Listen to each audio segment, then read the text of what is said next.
제가 광고할 때 마가복음을 꼭 듣고 오셔야 됩니다라고 한 이유는 우리가 예수 믿고 구원받았잖아요, 그렇죠? 우리가 이번 시간에 이제 하는 게 구원의 이해예요. 구원의 이해. 구원을 이해하려면은 구원이 전제된 상태에서 우리가 내가 받은 구원 이거구나라고 이해하는 거지. 구원이 뭔지 모르는 사람한테 구원은 이런 겁니다라고 설명하는 글이 아닙니다. 여러 번 말씀드렸지만 마가복음이 초대교인들에게 쓰여졌죠. 이미 예수 그리스도의 복음을 들었던 자들에게 그들이 들은 예수의 복음이 정말 확실하게 분별할 수 있도록, 이해할 수 있도록, 또 오해가 없도록 정리한 게 마가복음이라면은 똑같아요. 모든 성경이 다 읽는 자들, 믿는 자들 위해 쓰여진 겁니다. 예수 믿고 구원받은 자들이 그 구원에 대한 오해가 있을까봐 하나님께서는 바울을 통해서 로마서를 기록하게 하시고 로마 교회에 대한 구원의 오해를 해결해 주는 것을 성경을 통해 우리에게 주셔서 우리 또한 이것을 잘 읽고 내가 받은 구원이 어떤 구원인지, 또 누가 나한테 물어본다면은 구원은 이런 거라고 설명할 수 있는, 우리 한번 불교 다니는 사람한테 물어보세요. 너는 어떤 구원 받았어? 물어보세요, 직접. 그리고 여러 가지 그 이단이나 신천지들이 막 오면은 당신은 어떻게 구원 받았어요? 라고 물어보세요.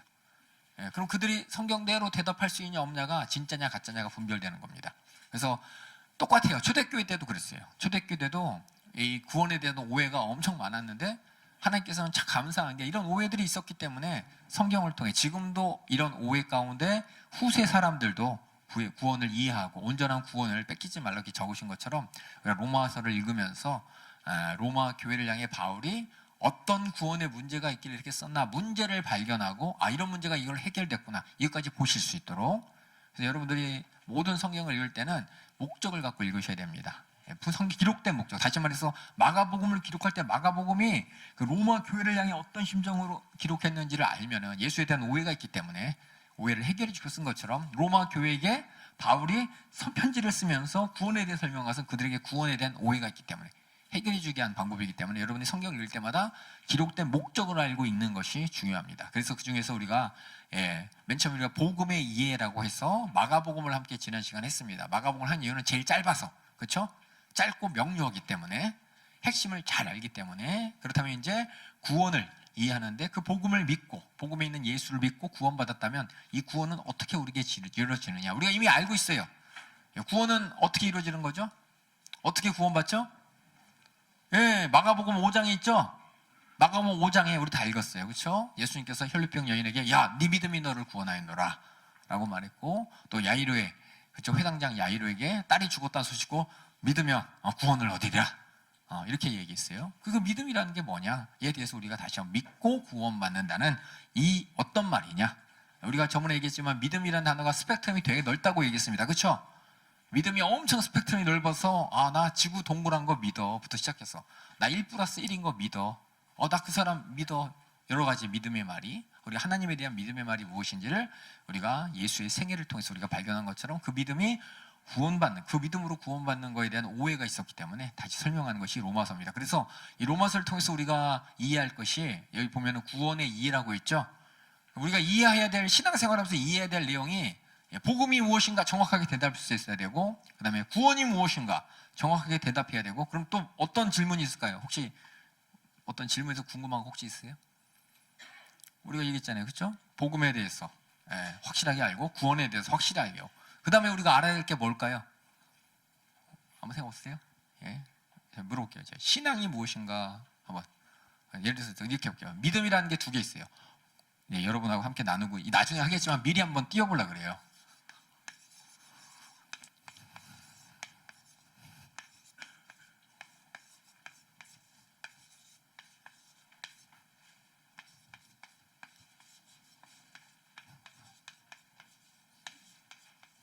자, 똑같은 믿음인데 이 말 차이 이해하세요? 위에 거는 구원받은 믿음, 밑에 거는 구원받는 믿음. 똑같은 믿음이란 단어인데 앞에 뭐가 쓰였냐에 따라서 좀 틀려지죠? 이해 가세요? 여기는 뭐냐, 구원받는, 이건 이제 조건이 되겠죠. 그렇죠? 구원받은 믿음은 어떤 결과적인 것이고, 그렇죠? 그러니까 믿음이라는 단어의 스펙트럼이 이렇게 넓어요.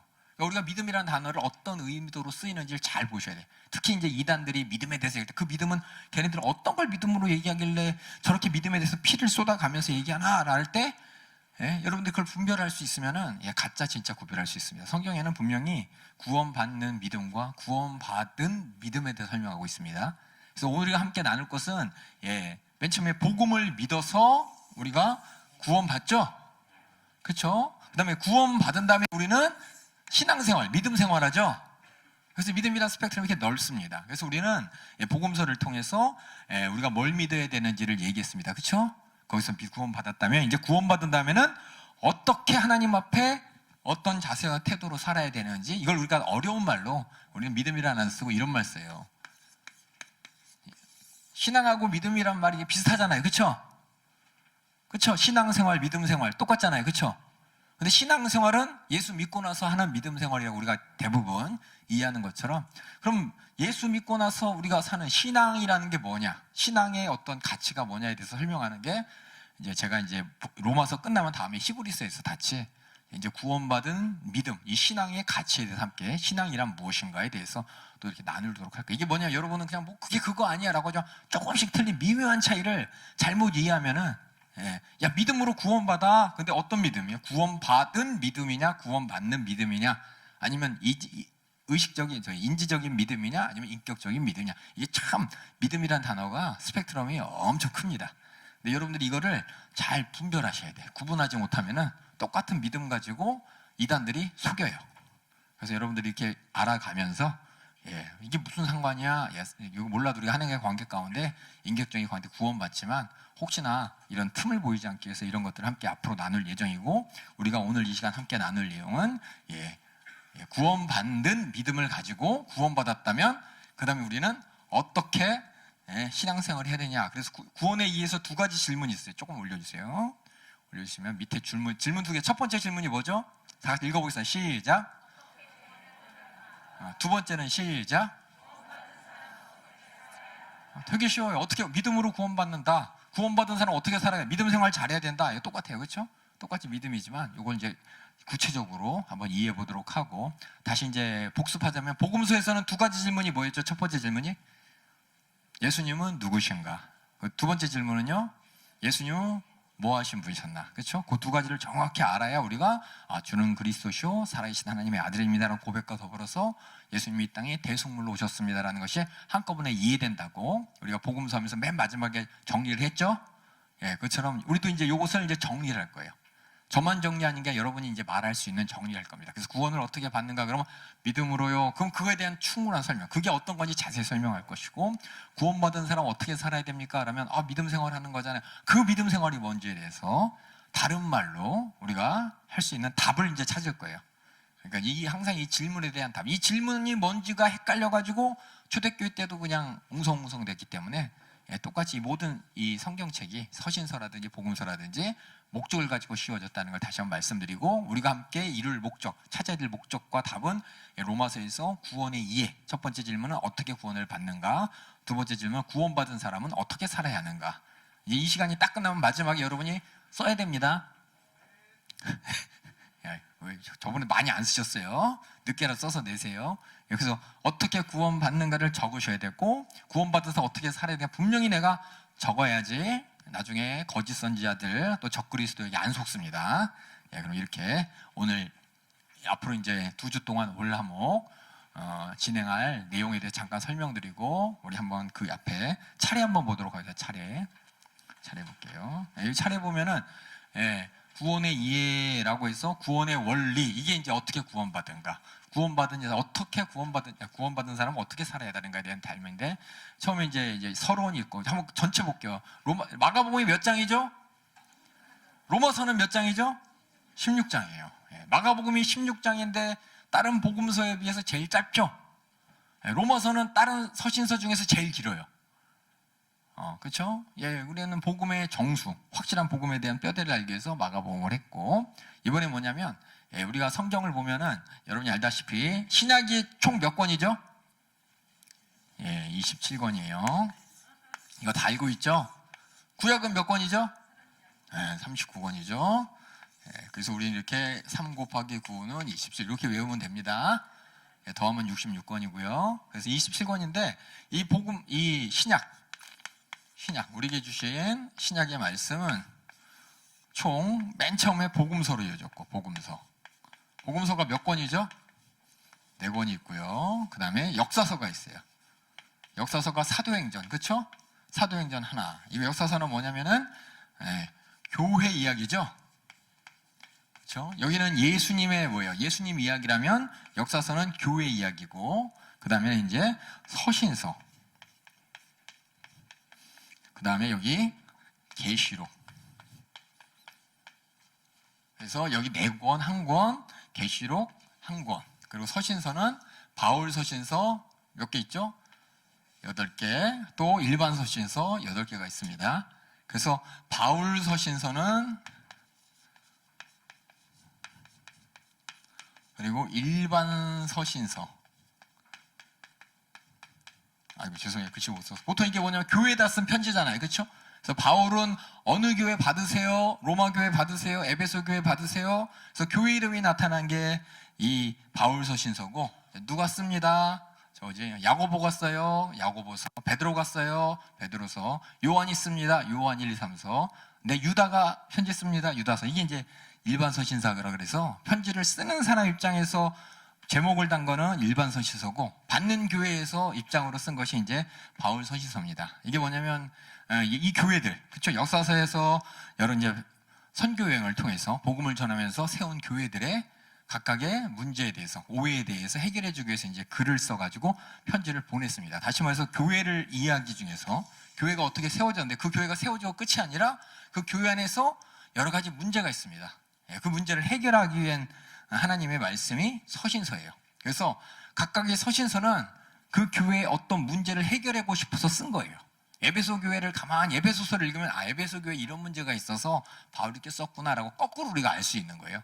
그래서 이렇게 로마서도 마찬가지로 로마 교회, 이 서신 역사서 다음에 교회 이야기 다음에 로마서라는 가장 큰 편지가 딱 나타나는 것은 뭐냐면, 대부분 교회에서 예수 그리스도의 복음을 믿고 신앙생활을 하는데 모든 교회들이 공통적으로 갖고 있는 어떤 걸까? 문제, 어떤 이런 이해하지 못한 오해들, 그걸 해결해 주기 위해서 로마서가 가장 먼저 쓴 서신서로서, 가장 먼저가 아니죠, 가장 앞에 써 있는 서신서라는 걸 여러분이 아시면은, 로마서에 있는 게 로마 교회만의 문제가 아니라 다른 교회들도 이런 문제 때문에, 구원에 대한 오해가 있었기 때문에 많은 사람들이 이렇게 흔들리고 있었구나, 그걸 해결해 주기 위해서 바울이 로마서를 썼고, 그래서 로마서가 16장이라는, 그죠? 가장 긴 건 뭐냐면은 모든 교회가 다 봐야 될, 모든 교회 공통된 문제인데 가장 중요한 문제라는 거죠.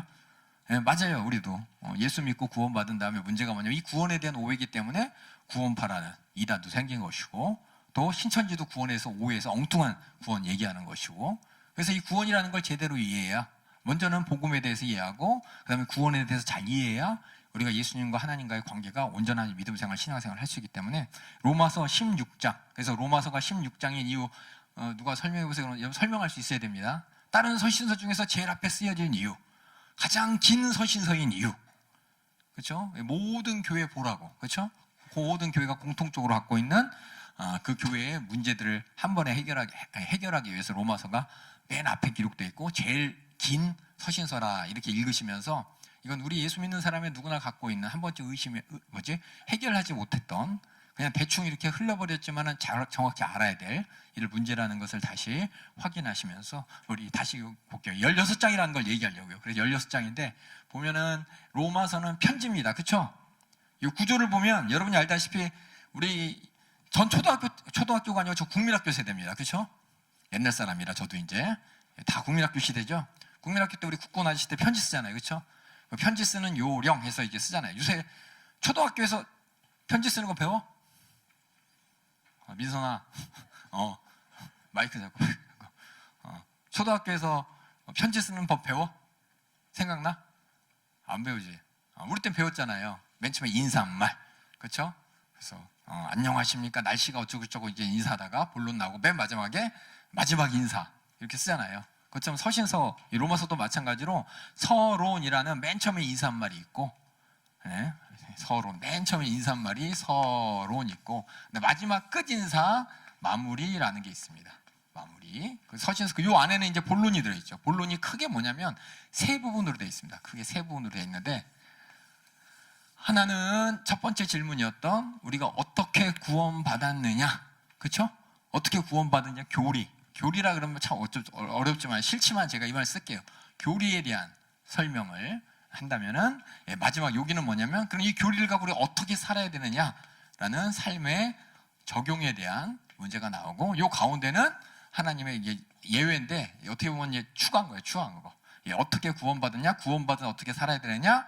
요 안에는 하나 우리가 꼭 알아야 될 하나님의 구원의 섭리에 대한 이야기를, 이스라엘을 예를 들면서 이스라엘이 어떻게 구원받았는지 봤잖아. 우리도 이렇게 구원받은 거야 라면서 이스라엘의 구원과 우리 예수 믿는 사람들의 구원을 같이 설명하면서 하나님은 이렇게 역사하시는 분이었어라고 설명하는 구원의 섭리에 대한 내용이 가운데 있습니다. 그래서 여러분이 로마서 9절을 일단 이렇게 알고 보면은, 아, 내가 지금 어디 읽고 있구나, 어떤 내용을 설명하고 있구나, 이렇게 알 수가 있습니다. 이거 모르고 그냥 읽으면 힘들어요. 제가 이제 로마서 할 때마다 얘기하는데, 로마서를 저도 많이 이해해 보려고 노력했습니다. 저도 이제 오기 전에 지난번에 했던, 제가 이제 동영상 다시 듣고 왔는데, 지난번에 그렇게 설명했더라고요. 제가 이제 신학교 있을 때 얼마나 성경을 잘 알아야 된다는 책임감이 있는지. 그렇죠? 신학교까지 갔는데, 그렇죠? 성경을 잘 알아야 되잖아요. 하나님 말씀을 잘 알아야 되고. 근데 모르는 거예요. 공부를 했는데 잘 몰라. 어떻게 성경을 잘 알아야 되나. 졸업하면 하나님 말씀 전해야 되고, 그런데 모르는데 어떡하지? 하면서 막 고민하고 있는데, 알고 있던 목사님이 로마서 읽으면 된다고.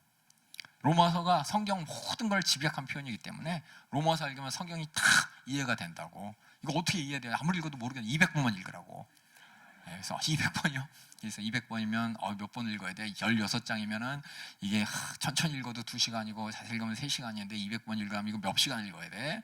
방학 되면은 방학 때 하면 하루에 한 5번씩 해갖고 한 40일 읽으면 되나? 막 이런 생각도 하면서 막 읽는데 잘 안 읽혀지더라고요. 왜냐면 성경에 대해서 오해가 있기 때문에. 성경은 그냥 하나님 말씀이고 무조건 믿어야 되고, 그냥 막 열심히 읽는데 이 말뜻이 이해가 안 되는데 그 논리적으로 뭘 설명하는지 모르는데 그냥 막 읽기만 하는 거예요. 특히나 지금 성경은 그나마 이렇게 주제별도 돼 있고 그 안에 주제 소제목도 달려 있잖아요.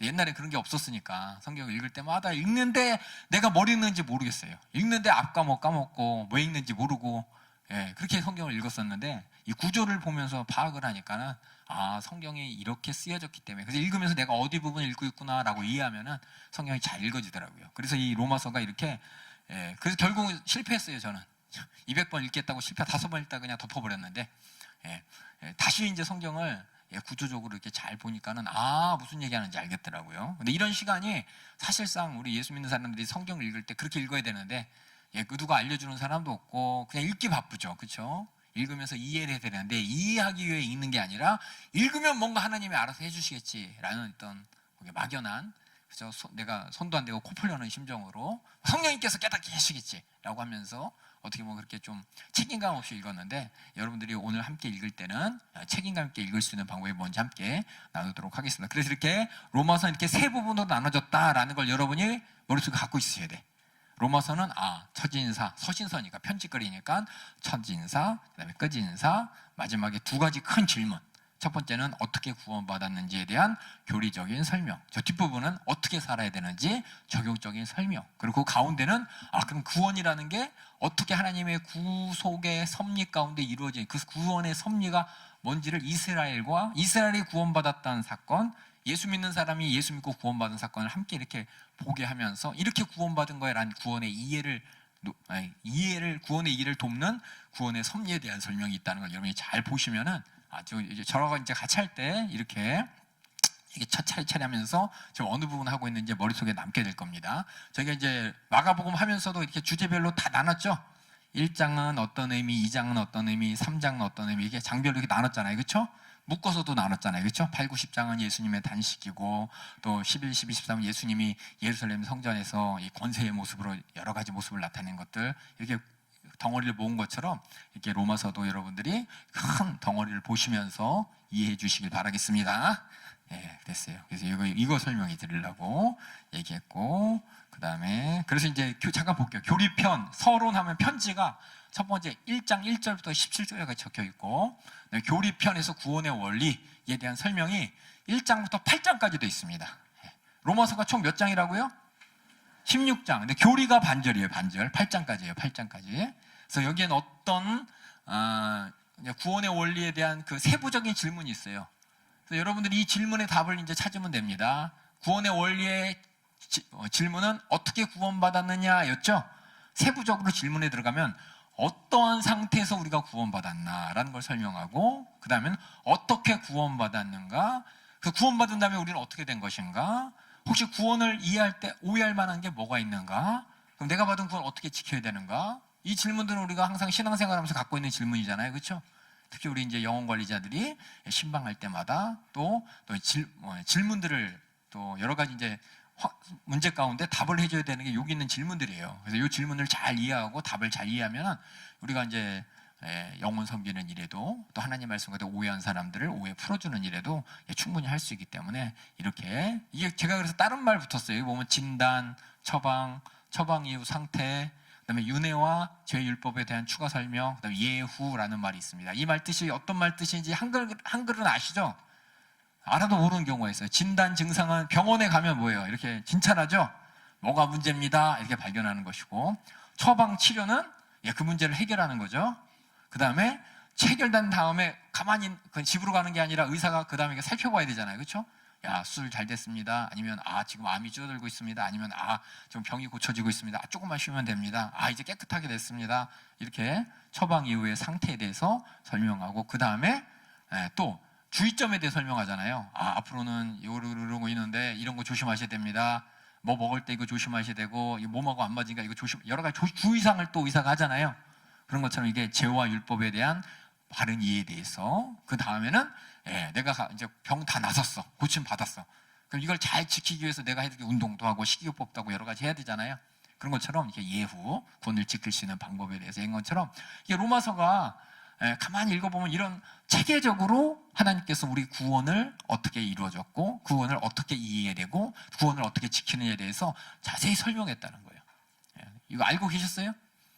왜 몰랐죠? 그렇죠? 저도 몰랐어. 그냥 읽기 바빠. 200번 읽으라니까는 그냥 아무 생각 없이 그냥 읽다가 힘들었는데, 이렇게 내용을 알고 그 답을 찾아가면은 쉽습니다. 그러니까 성경은 여러분들이, 어떤 사람들은 그래요. 성경은 하나님의 감동으로 쓰여졌으니까 갑자기 어떤 사람이 갑자기 생각도 없이 말도 없이 그냥 갑자기 입으로 막 이렇게 써갖고 그냥 뭔가 뜻모를 말을 막 얘기하고, 뜻모를 그 말이 하나님의 말씀이니까 무조건 믿어야 되고, 이게 아닙니다. 이렇게 오해해가지고 막 이런 사람들이 있었어요. 이래가지고 책을 하나 썼어. 하나님 말씀이라고. 그게 뭐냐면 몰몬경이에요. 몰몬교 들어보셨죠? 미국의 몰몬교로 보면 요셉 스미스라는 사람이 자기가 막 마차 타고 가다가 이게 환상을 보고 그래서 막 적었대. 꿈에서 막 적었대. 근데 뭔 내용인지도 모르는데 뭔가 막 적혀있고, 그걸 자기는 하나님께 계시받았다 그러니까는, 야, 하나님이 계시받았다. 사람들이 그 사람을 쫓아가면서 그 사람이 성경과 몰몬경을 가지고서, 야, 성경은 그리스도의 저 구약의 역사고, 이 몰몬경은 이 땅의 미국이죠, 미국 아메리카의 역사에 하나님이 쓰신 분이야라고 하면서 그렇게 막 이렇게 말투는 똑같아요. 하나님이 이러셨더라 그러면 말투는 똑같은데, 그 내용은 사실도 아니고 뭐 전혀 근거도 없는 얘기를 막 써가면서, 거기에 어떤 복음도 없고 구원도 없어요. 근데 자기는 환상 가운데 하나님이 주신 거 썼다고. 그걸 보고서 와 믿는 사람들이 막 몰몬교 들어보셨죠? 말씀한 백인 아저씨들이 와이셔츠 입고 이렇게 복음 전한다고 이렇게 왔다 갔다 하는 사람들, 그분들이 몰몬경이라는 그게 뭐냐면은, 이렇게 하나님은 모든 성경을 가만히 복음서를 통해서 확인하겠지만은 분명한 목적을 가지고 의식 있는 사람들이 잘 깨달을 수 있도록 적었는데, 몰몬경은 그런 게 아니고 그냥 마차 타고 가면서 그 서부 개척 시대에 그 사람이 천사가 주내준 책이다 해서 막 적어놓은 책이 이제 몰몬경이에요. 그러니까 다시 말씀드리면, 여러분, 하나님 말씀은 앞뒤가 딱딱 맞는다는 게 모든 게 사람들이 이해할 수 있게 쓰신 거지, 이해할 수 없는 말을 쓴 게 아닙니다. 그래서 로마서를 이렇게 보게 되면은 이렇게 체계적으로 논리적으로 모든 사람들이 성경에 대해서, 하나님에 대해서, 내가 받은 구원에서 이해할 수 있도록, 이거 보면 이제 뭐 논문 같잖아요, 그렇죠? 그렇죠? 사실 대학 논문 그 읽으면 잘 모르죠, 우리도. 그렇죠? 박사들이 쓴 글 보면 잘 모르잖아요, 그렇죠? 근데 박사들은 자기가 막 정리했다고, 논리적으로 정리했다고 막 하면서 또 거기에 깨달은 사람, 이런 거구나 라고 깨닫는데, 성경도 이렇게 어렵게 쓴 게 아니라, 제 말은 박사처럼 논문으로 썼다 해서 어려운 게 아니라 이렇게 이치에 맞게 쓰여졌다는 겁니다. 모든 질문들 순서대로 차곡차곡 쓰여졌다는 걸 이해하면은 여러분들이 성경에 대한 오해가 사라져요. 저도 이제 성경에 대한 오해가 있었으니까 로마서 200번 어떻게든 읽어서 아마 거기 뭔가 보이겠지. 그래서 무조건 머리 바꾸서 그냥 많이 읽으면 좋은 줄 알았는데 많이 읽을 때 뭐냐? 내용을 알고 읽고 목적을 알고 읽고 이렇게 구성을 알고 읽으면은 하나님의 말씀이 얼마나 진실한 말씀인지 깨달을 수가 있습니다. 그래서 이렇게 이제 교리에 대해서 이렇게 8장까지 적혀 있다면 그 다음에 또 옮겨주세요. 두 번째 파트가 여기 3이라고 써요. 구속의 역사에서 이스라엘의 위치 해서 구원의 하나님의 주권적인 섭리 가운데 이스라엘 백성들이 구원받은 것처럼 우리가 받은 구원도 하나님의 주권적인 은혜다라는 걸 설명하는 란이 있고 그 다음 12장부터 그게 3장이에요. 9장, 10장, 11장 3장에 걸쳐서 하나님께서는 우리가 이스라엘 백성들이 구원받은 것처럼 우리도 그렇게 구원받은 그게 뭐냐 하나님의 은혜다라는 걸 설명하고 12장, 13장, 14장, 15장 이렇게 3장 반절에 걸쳐서 구원받은 사람은 어떻게 살아야 되는가에 대한 구체적인 적용에 대해서 설명하고 있고 마무리 이렇게 하고 있습니다.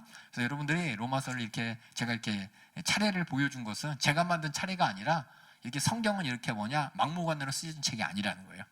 항상 이렇게 정확한 우리 사람들이 바라볼 때 이해할 수 있게 쓰여진 책인데 내가 그렇게 안 보기 때문에 모르는 것이지 하나님께서는 이렇게 하나님은 막무가내 하나님 아니십니다. 저는 그 말이 참 너무 좋아요. 막무가내인 것 같은데 내가 몰라서 그런 거예요. 가만히 알고 보면 모든 게 이치에 딱딱 맞는 하나님이십니다.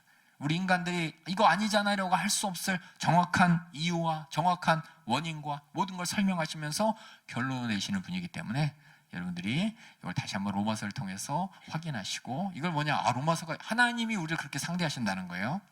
그러니까 하나님이 나를 상대하시는 이 법칙을 또 방법을 성경을 통해서 확인하면서 그럼 나는 하나님을 어떻게 하나님께 나가야 되느냐 막무가내로 나가는 게 아닙니다. 우리도 분명한 이유와 근거를 가지고 기도하는 것이고 분명한 목적의 근거를 가지고 신앙생활을 하는 것이기 때문에 근거가 빈약하고 목적이 빈약하면 이제 이단돼요. 자기 마음대로 만든 근거, 자기 마음대로 만든 목적 가지고 성경을 이용합니다. 그래서 자기가 목적 만들어 놓고 성경 구절을 갖다가 합리화시키는 게 신천지고 물mon교고 저 여호와 증인이고 저기 문선명이고 그러니까 여러분들이 성경부터 잘 우리 교회가 여러분이 알겠지만 담임 목사님이 항상 하셨던 말씀이에요. 우리 교회가 얼마나 성경적으로 하나님 말씀을 듣고 있고 신앙생활을 하고 있는지 또 확인할 수 있게 될 것입니다. 이렇게 로마서의 구조에 대해서 우리가 잠깐 봤고 구조를 머릿속에 넣어두시고 이제 첫 번째 우리 로마서 시작하면서 그럼 로마서에 대한 이해를 하기 위해서 구조를 봤는데 그 다음 뭘 봐야 되냐면 로마서가 누가 썼고 누가 받았고 어떤 상황인지 알아야 됩니다. 국군의 편지는 누가 쓰는 거예요? 학교에서 선생님이 국군에 날 때 저희 때는 그랬어요. 자, 국군에 나가니까 국군 장병 아저씨들 편지 써. 누군지도 몰라. 선생님이 쓰래요. 국군 아저씨께. 그렇죠? 나라 지켜주셔서 감사합니다. 건강하세요. 훈련 잘 받으세요. 이렇게 쓰고 나중에 수고하세요. 이렇게 편지를 누군지도 모르고 썼는데 이 로마서는 누군지를 알고 쓰는 겁니다. 누군지를 알고 문제를 알고 쓰는 거예요. 그래서 우리가 로마서에는 안 나와 있어요. 근데 로마서 글을 통해서 알 수 있지만 지금 우리가 좋은 시대에 살고 있는 게 뭐냐면은 성경 말고 성경이 쓰여질 당시에 여러 가지 역사책들이 많이 있습니다. 그렇죠? 그래서 여러분이 서양 역사도 많이 배우잖아요. 그렇죠?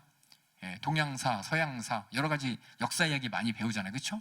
역사를 보면은 그 당시에 무슨 일이 있었구나도 알 수 있고 그 당시에 어떤 사람들이 어떤 생각하고 살았구나라도 알 수 있는 것처럼 우리가 참 로마서를 읽기 전에 로마서를 기록되기 전 그 이전에 성경 외에 다른 상황을 알게 되고 알게 되면은 성경 말씀이 이래서 이렇게 쓰여졌구나 더 잘 이해할 수 있는 시대에 우리가 살고 있어요. 이게 참 우리에게 은혜예요.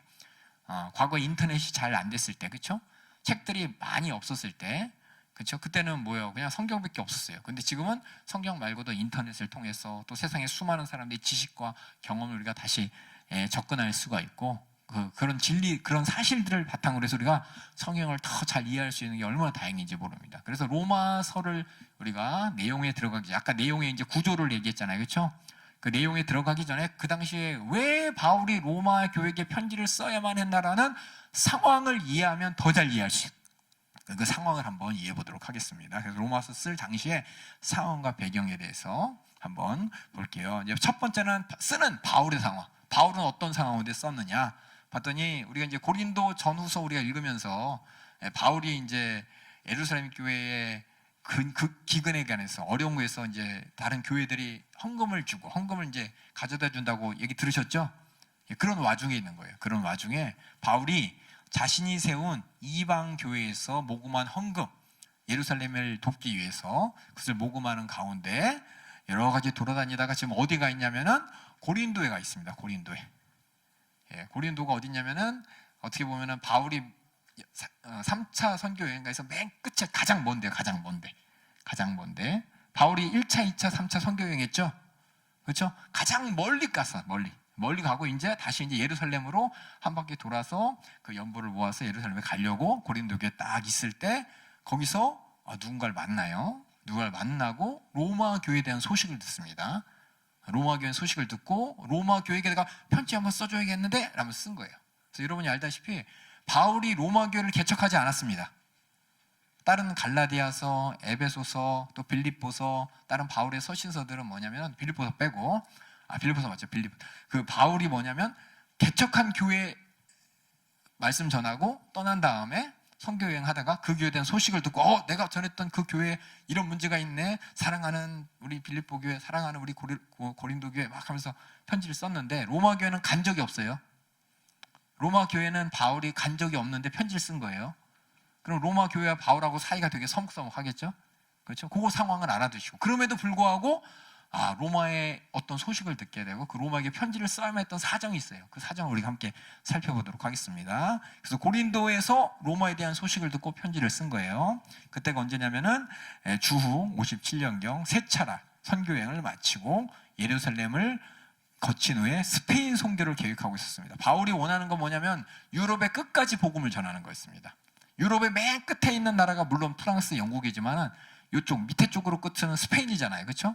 포르투갈, 스페인이 있는 거 여러분이 지도를 통해서 있어요. 아시는 분 알겠지만은 스페인이 저쪽 바다 끝이잖아요.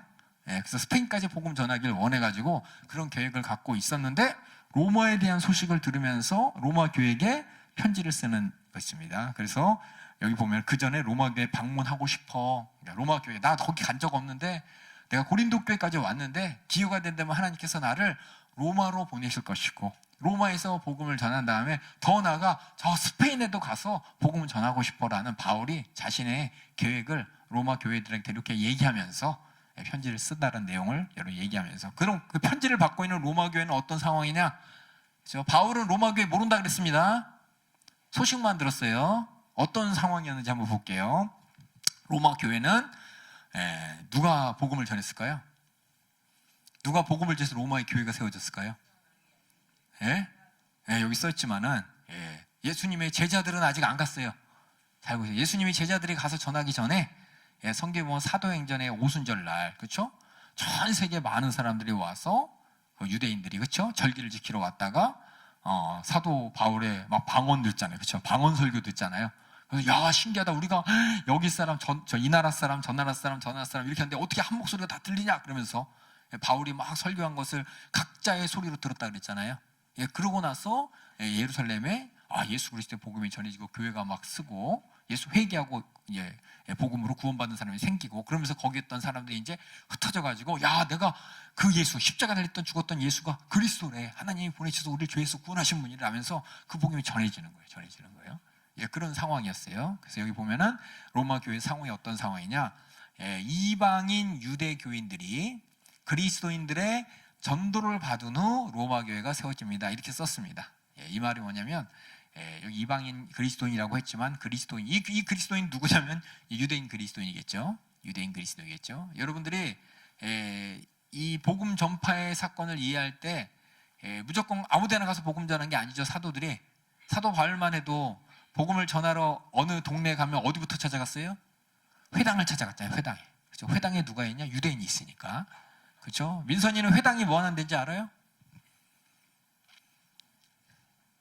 잘 모르겠죠. 그래서 제가 이 말은 꼭 하고 지나고 싶었어요. 회당에 대해서 이제 우리가 성경에 많이 나오죠. 예수님 시대도 회당 나오고 그렇죠? 그 회당이 뭔지 저하고 들은 사람 한번 손 들어보세요. 많이 들으셨는데 한 번만 더 설명할게요. 원래 유대인들은 신앙생활을 어디 중심으로 했죠? 예루살렘의 성전 중심으로 했습니다. 그렇죠? 원래는 맨 처음에는 성막 중심으로 했어요. 그렇죠? 이스라엘 백성들을 모세가 애굽에서 출애굽한 다음에 그렇죠? 하나님께서 모세를 통해서 율법을 주셨죠. 그리고 또 하나 제사 법칙을 주셨죠. 그러면서 성막을 세우라라고 명령하셨어요. 그게 뭐냐? 이스라엘 백성들이 출애굽 다음부터 그들이 성막을 통해 뭘 보냐면 우리 하나님이 계신 곳. 다시 말해서 그들은 하나님을 처음 만나잖아요. 아브라함의 하나님 이렇게만 알지. 모세가 우리 하나님이 어떤 하나님이라는 걸 아무리 설명해 줬어도 눈에 안 보이잖아요.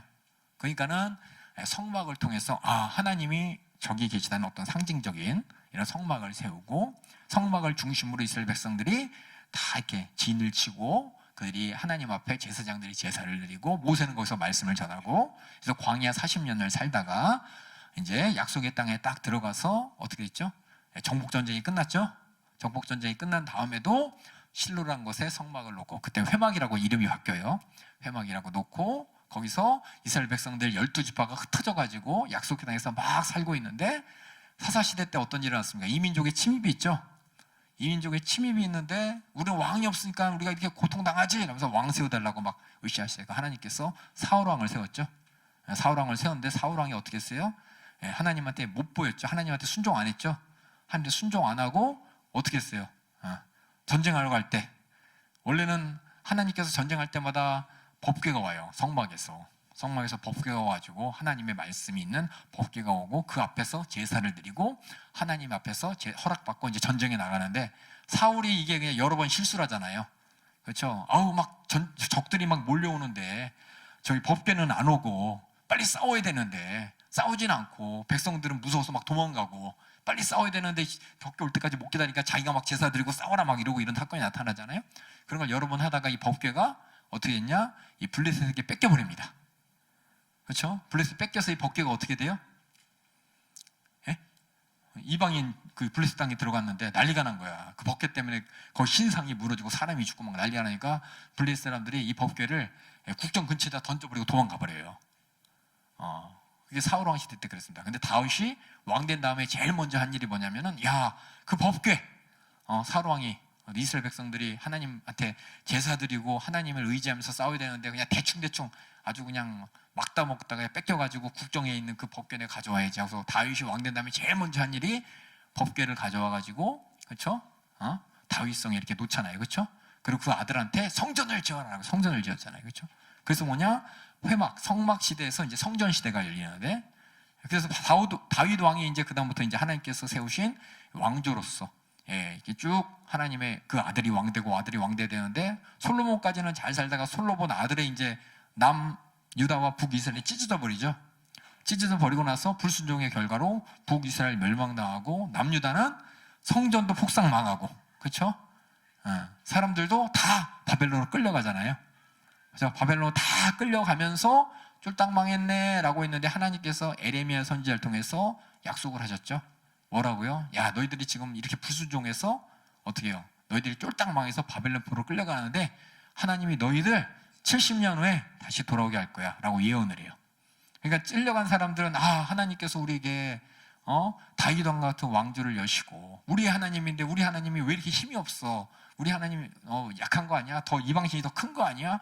라는 이런 의심이 될까봐 에레미야서 너희들이 잘못해서 너희들의 범죄함으로 너희들이 하나님과 약속을 어겼기 때문에 그 징벌로서 너희가 이방 땅으로 끌려가지만 하나님께서 너희를 다시 돌아오게 할 것이다.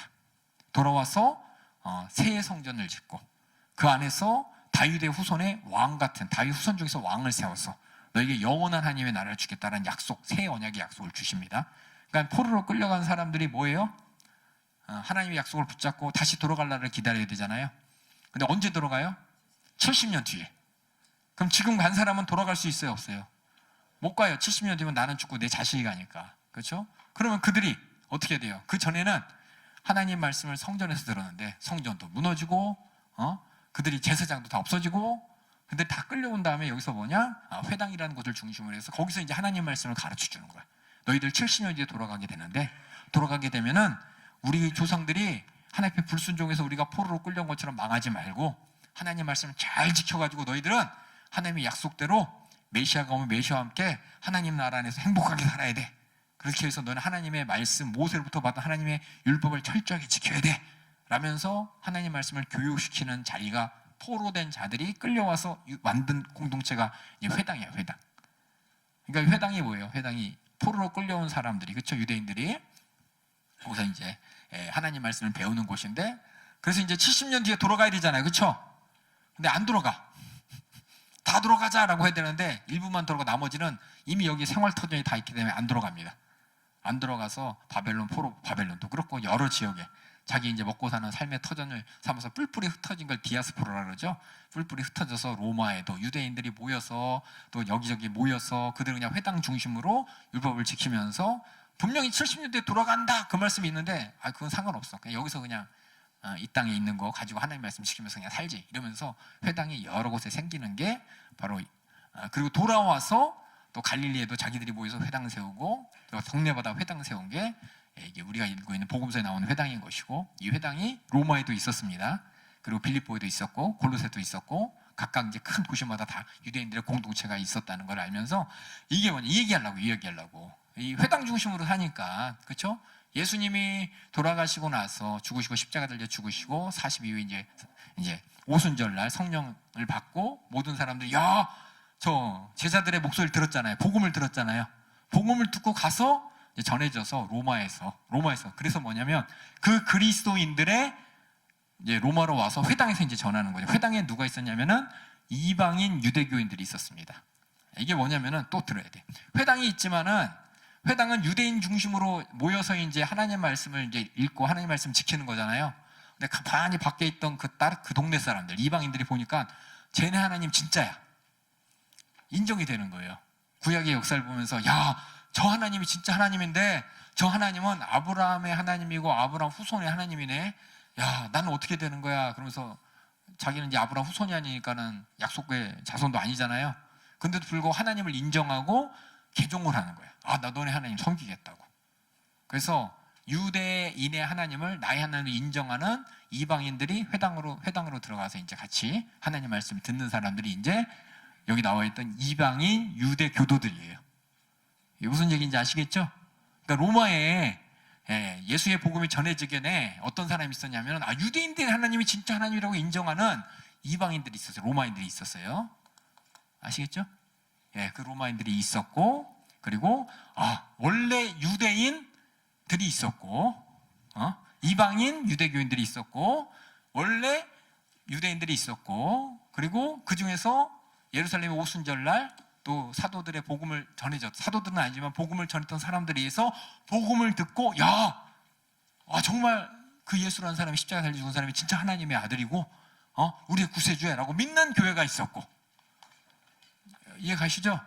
이런 상황에서 그래서 뭐냐 그 로마 교회가 사도들이 다시 말해서 바울이 전하고 예수님의 제자들이 복음을 전하기 전에 이미 다른 전도자들에 의해서 교회가 있었습니다. 그래서 유대 그리스도인들, 이방 그리스도인이 함께 있었어요. 함께. 로마 사람 중에서 이방인 그리스도인, 또 유대인 그리스도인이 로마에서 사는 사람들이 함께 모여서 이제 맨 처음에는 유대의 교회의 하나님, 아브라함의 하나님을 섬겼는데, 모세의 하나님을 섬겼는데 복음을 듣고 나서 몇몇 사람들이 예수 그리스도가 그 하나님이 우리를 보내신 구세주라고 믿고 교회가 세워졌다는 겁니다.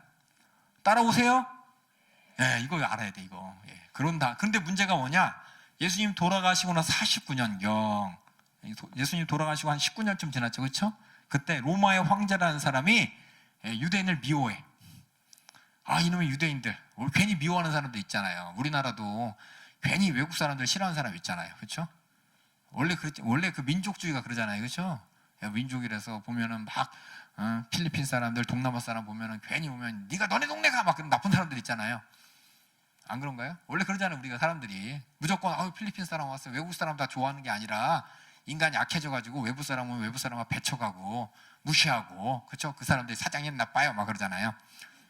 그런 관계가 열리잖아요. 그것처럼 유대인들이 이방인이잖아요. 로마 사람이 아니잖아요. 근데 그 안에 있는데 황제가 너무 싫은 거야. 유대인들이 싫어. 왜? 유대인들은 막 머리 써가면서 막 돈 벌고 그걸 보니까 막 배 아프고 유대인들을 다 쫓아내버렸어. 유대인들 다 나가! 그랬어요. 그럼 로마 교회는 맨 처음에 유대 그리스도인과 이방 그리스도인이 함께 있었는데, 그렇죠? 그럼 유대인들이 다 쫓겨났어. 그럼 누구만 남았어요? 이방 그리스도인만 남았죠? 그때 이렇게 해서 이제 교회가 그렇게 클라우디우스 황제 때 예수 믿는 사람들 중에서 원래 유대교인들도 같이 있어요. 유대교인들이 다 쫓겨났어요. 그때 쫓겨난 사람 이름이 브리스길라와 아골라 부부도 이때 떠나요. 로마를 떠나게 되고 고린도에서 바울을 만나. 바울을 만났는데 바울이 브리스과 아굴라의 목소리가 로마의 교회가 있고, 로마에서 이렇게 신앙생활 한다는 얘기를 듣습니다. 들어요. 근데 뭐냐? 그래서 로마 교회는 이방 그리스도인만 낳게 됩니다. 그렇죠? 그럼 그들이 하나님 말씀을 지킬 때 복음서를 갖고 듣잖아요. 그렇죠? 예수 그리스도의 복음을 갖고. 근데 그 이전에 뭐 갖고 하나님을 섬겼어요? 쫓겨나기 전에 뭐 갖고 하나님을 섬겼을까요? 율법 가지고 섬겼어요. 율법 갖고. 이제 맨 처음에 얘기했잖아요. 그렇죠? 거기 그 회당 안에, 그렇죠? 교회가 있기 전에 회당 안에 하나님의 말씀, 모세 율법을 가지고 하나님을 인정하면서 하나님 말씀을 지키고는 이방인 유대교인들이 있다 그랬죠? 네, 그 사람들하고 유대인들이 있었는데 지금 교회로 예수 믿는 사람들이 이제 모여지고 그 가운데 예수 믿는 유대인들이 떠났으니까는 이방인 그리스도인만 남았잖아요. 그 전에는 뭐냐? 유대인들은 모세 율법이 최고잖아요. 예수님 믿지만 모세 율법도 지켜가면서 예수님 믿었다고요.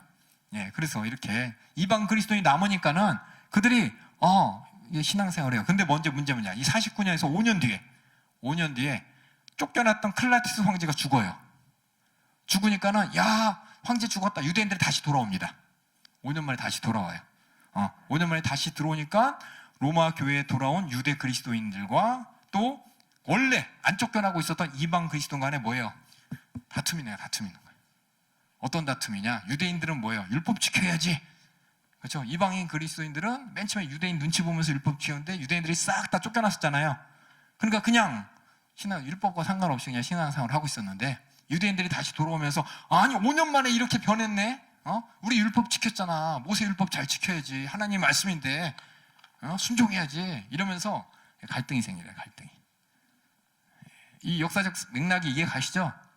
예, 이런 갈등이 있었어요. 갈등. 그래서 뭐냐? 믿음이 약한 자와 강한 자, 또 유대인과 이방인 사이에 여러 가지 갈등들이 막 생기는 게 이제 로마 교회의 상황이고, 이런 상황에서 바울이 펜을 든 거예요. 펜을.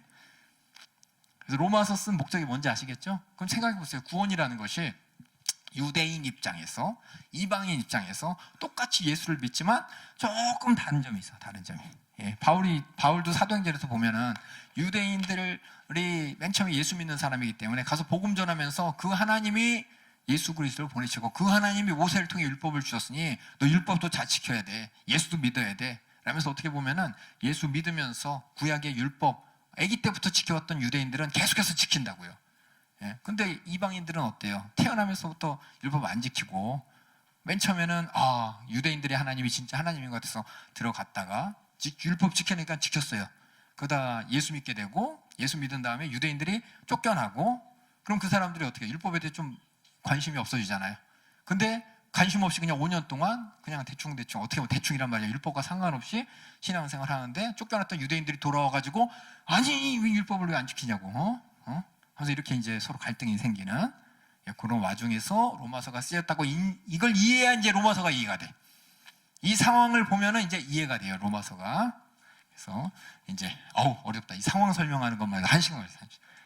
왜냐하면 우리가 성경을 읽을 때 성경이 그냥 막연하게 쓰여진 게 아니라 쓰여진 이유를 알고 읽어야 내가 잘 이해할 수 있기 때문에 지금 이런 상황을 설명했습니다. 상황을 설명했어요. 그 다음에 보세요. 이런 상황 가운데 그 다음에 기록 목적 볼게요. 기록 목적.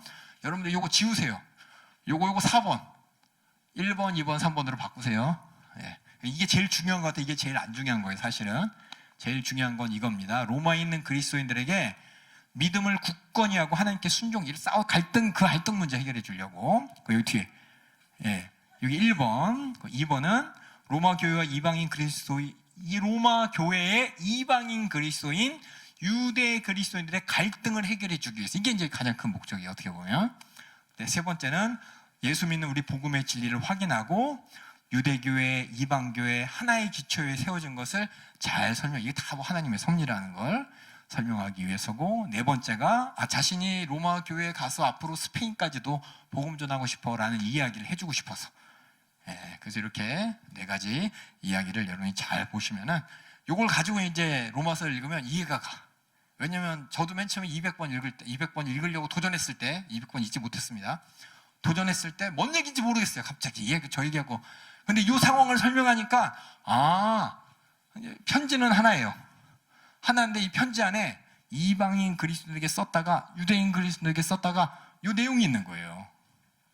그렇죠? 우리 편지를 써요. 저 같은 경우 우리 집에 만약에 쓸 일이 없지만 쓰자면 편지 한 장에 우리 집에 이제 4번까지 있잖아요. 편지 쓰면서 야 언니 말 잘 듣고 동생들 언니 말 잘 듣고 동생들 언니 말 잘 듣고 언니도 동생 사랑하고 서로 싸우지 말고 뭐 이렇게 하다가 야 근데 밥은 잘 먹고 밥 안 먹는 애한테 그렇죠? 늦잠 자 일찍 일어나고 이렇게 썼어요. 일찍 일어난 애가 나 일찍 일어났는데 왜 썼어가 아니죠. 일찍 일어나지 않는 몇 번에게 썼겠죠. 이것처럼 편지 하나에 이렇게 대상에 대해서 막 쓰면은 보면서 야 네 얘기한다 네 얘기한다 이렇게 알잖아요. 그것처럼 이 로마서도 가만히 읽어보면 하나는 이방인 그리스도인들에게 하는 얘기고 하나는 유대 그리스도에게 하는 얘기라는 걸 이 상황을 보면 이제 이해가 돼요. 다시 이제 확인하도록 하겠습니다. 이렇게 기록의 목적 요거 알면은 이제 거의 이제 50% 이해한 겁니다. 그다음 볼게요. 그래서 로마서가 왜 중요하냐? 아까 얘기했지만 200번 읽어야 된다 이런 얘기 들었어요. 왜 중요하냐? 이 선신서를 이해한다면은 성경 전체를 이해하는 성경 전체를 통해 우리에게 주고 싶은 그 구원을 무엇인가, 어떻게 구원이 이루어졌는가를 이해하는 문이 열리게 됩니다. 그래서 모든 가치 있는 통찰력이 로마서에 있습니다라고 많은 사람들이 얘기를 해요. 그리고 성경 전체를 이해할 수 있도록 많은 구문들, 구약의 구절들을 막 인용을 해요. 그래서 그냥 쓴 게 아니라 구약의 하나님이 이렇게 말씀하시죠. 이게 우리에게도 적용되는 거야 라고 하면서 우리가 구원받은 내용이 구약의 사건들과 연결해서 얘기하고 그래서 우리는 하나님 안에 그리스도 안에서 하나님과 인격적인 교제를 가는 막연한 게 아니라 하나님을 아는 거야. 이런 하나님이구나 라고 알고 그 하나님과의 인격적인 교제 그 하나님이 인격적인 교제라는 게 뭐냐면 그 하나님이 뭘 좋아하고 뭘 싫어하는지 내가 같이 할 수 있다는 겁니다. 그 하나님이 어떤 하나님을 내가 아는 어떤 하나님 저기 멀리 있는 하나님이 아니라 나에게 바라는 게 무엇인지 알고 또 나를 통해 이루고자 하는 뜻이 무엇인지 아는 하나님을 아는 게 바로 인격적인 교제라고 합니다. 그래서 인격적인 교제를 가능하게 합니다. 그 다음에 아까 읽었던 요거 볼게요. 자, 신약성경에서 위치. 로마서가 아까 얘기했지만은 교회의 역사서 다음에 쓰여졌다 그랬죠? 복음서 다음에. 그래서 예수 그리스도를 통한 구원의 체제를 바꾸고 원리라고 쓸게요. 구원의 원리를 소개하고 구원의 원리를 소개하고 이를 가지고 다른 한편은 교회 문제들을 다루는 비본질적인 문제에 대한 답할 수 있도록 적용을 제시합니다. 결국 우리가 원리를 알면은 여러분 아시잖아요. 원리를 알면은 이걸 적용할 수가 있잖아요. 그렇죠? 여러분이 수학 공부 다 하셨죠? 수학 공부 교과서 문제는 푸는데 다른 문제 못 풀어. 시험에 나오는 건 못 풀어. 왜 그럴까요? 원리를 몰라서. 그렇죠? 문제만 알아가지고 답만 알고 그 문제만 푸는 방법만 알지 원리를 모르면은 글자 많은 문제들 있잖아요. 수능에. 그치 민선아? 그렇죠? 글자 많은 문제 어렵잖아. 그렇죠? 차라리 그냥 1, 2번에 그냥 간단한 문제는 쉬운데 글자 하나 갖고 원리를 이용해야 되는 문제는 못한다고요. 마찬가지로 우리가 구약의 요 로마서를 통해서 원리를 이해하게 되면은 우리가 어떤 구원 받았구나. 구원받은 자는 이런 마음과 이런 태도로 하는 게 나가야 되는구나 알면은 우리가 각각의 신앙생활을 할 때 세다못해 항상 말씀드리고 광고할 때 아주 지겹다는 말에서 운전할 때 그렇죠? 내가 여기다 주차 할 것이냐 말 것이냐 빨리 갈 것이냐 말 것이냐 이것도 다 하나님의 심정과 마음을 알면 이게 적용이 되는데 자꾸 잊어버리니까 이게 적용을 못하게 되는 거예요. 모르니까. 그래서 이렇게 알면은 적용을 제시하면서 이렇게 역사서와 서신서 사이에 딱 있습니다. 그래서 제대로 적용한 것들 근데 이제 다음 서신서들이 에베소 교회에 대한 로마서의 바탕 어떻게 보면 구원의 이해를 바탕으로 해서 에베소 교회 이렇게 해야 돼 골로새 교회 이렇게 해야 돼 고린도 교회 이렇게 적용이 되는 거예요. 그래서 이게 이제 구원의 원리라는 걸 여러분이 꼭 보시면서 그래서 복음서하고 서신서 사이에 있다는 겁니다. 그래서 로마서를 잘 이해하면 어떤 원리가 적용이 돼야 되는구나. 에베소에서 교회에서 적용된 이 원리가 적용된 이 내용이 로마서의 이 원리 때문이구나. 다시 말해서 예수님의 복음의 안에서 구원받은 사람들이 가져야 될 마음이구나라는 걸 이렇게 차례대로 이해할 수가 있는 겁니다. 다시 말씀드리면 로마서가 이제 어떤 배경인지 배경을 잘 이해했죠.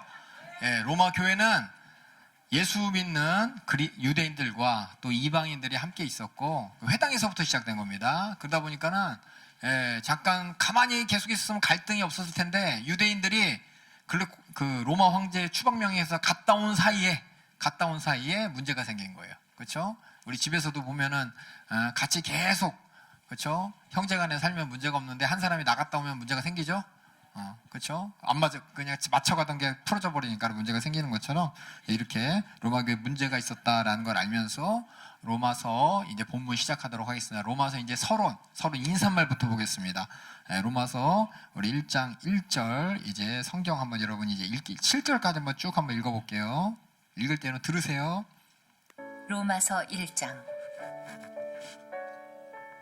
예수 그리스도의 종 바울은 사도로 부르심을 받아 하나님의 복음을 위하여 택정함을 입었으니 이 복음은 하나님이 선지자들로 말미암아 그의 아들에 관하여 성경에 미리 약속하신 것이라. 이 아들로 말하면 육신으로는 다윗의 혈통에서 나셨고 성결의 영으로는 죽은 가운데서 부활하여 능력으로 하나님의 아들로 인정되셨으니 곧 우리 주 예수 그리스도시니라. 그로 말미암아 우리가 은혜와 사도의 직분을 받아 그 이름을 위하여 모든 이방인 중에서 믿어 순종케 하나니 너희도 그들 중에 있어 예수 그리스도의 것으로 부르심을 입은 자니라. 로마에 있어 하나님의 사랑하심을 입고 성도로 부르심을 입은 모든 자에게 하나님 우리 아버지와 주 예수 그리스도로 조차 은혜와 평강이 있기를 원하노라. 우리 7절까지 읽었습니다. 맨 처음에 보면 바울이 자기를 소개할 때 뭐라고 소개하죠? 종이라고 소개하죠. 종. 이게 되게 중요해요. 종된 바울은. 그래서 왜 종이냐? 우리가 자유민인데 왜 종이냐? 우리는 은혜의 종입니다. 은혜의 종. 그래서 구약에 보면 은혜의 종에 대한 내용을 여러분이 알고 있으셔야 돼요. 우리 민선이가 우리 출애굽기 21장 2절부터 6절 낭낭한 목소리로 읽어줄 때 구약에서 어떤 사람들이 은혜의 종인가 한번 확인해 보시겠습니다. 읽어주세요. 네가 히브리 종을 사면 그가 6년 동안 섬길 것이요 제 7년에는 값없이 나가 자유할 것이며. 이게 뭐냐? 히브리 우리 하나님께서 주신 율법 안에서는 우리가 이방인들은 전쟁을 통해서 종 삼잖아요, 그렇죠?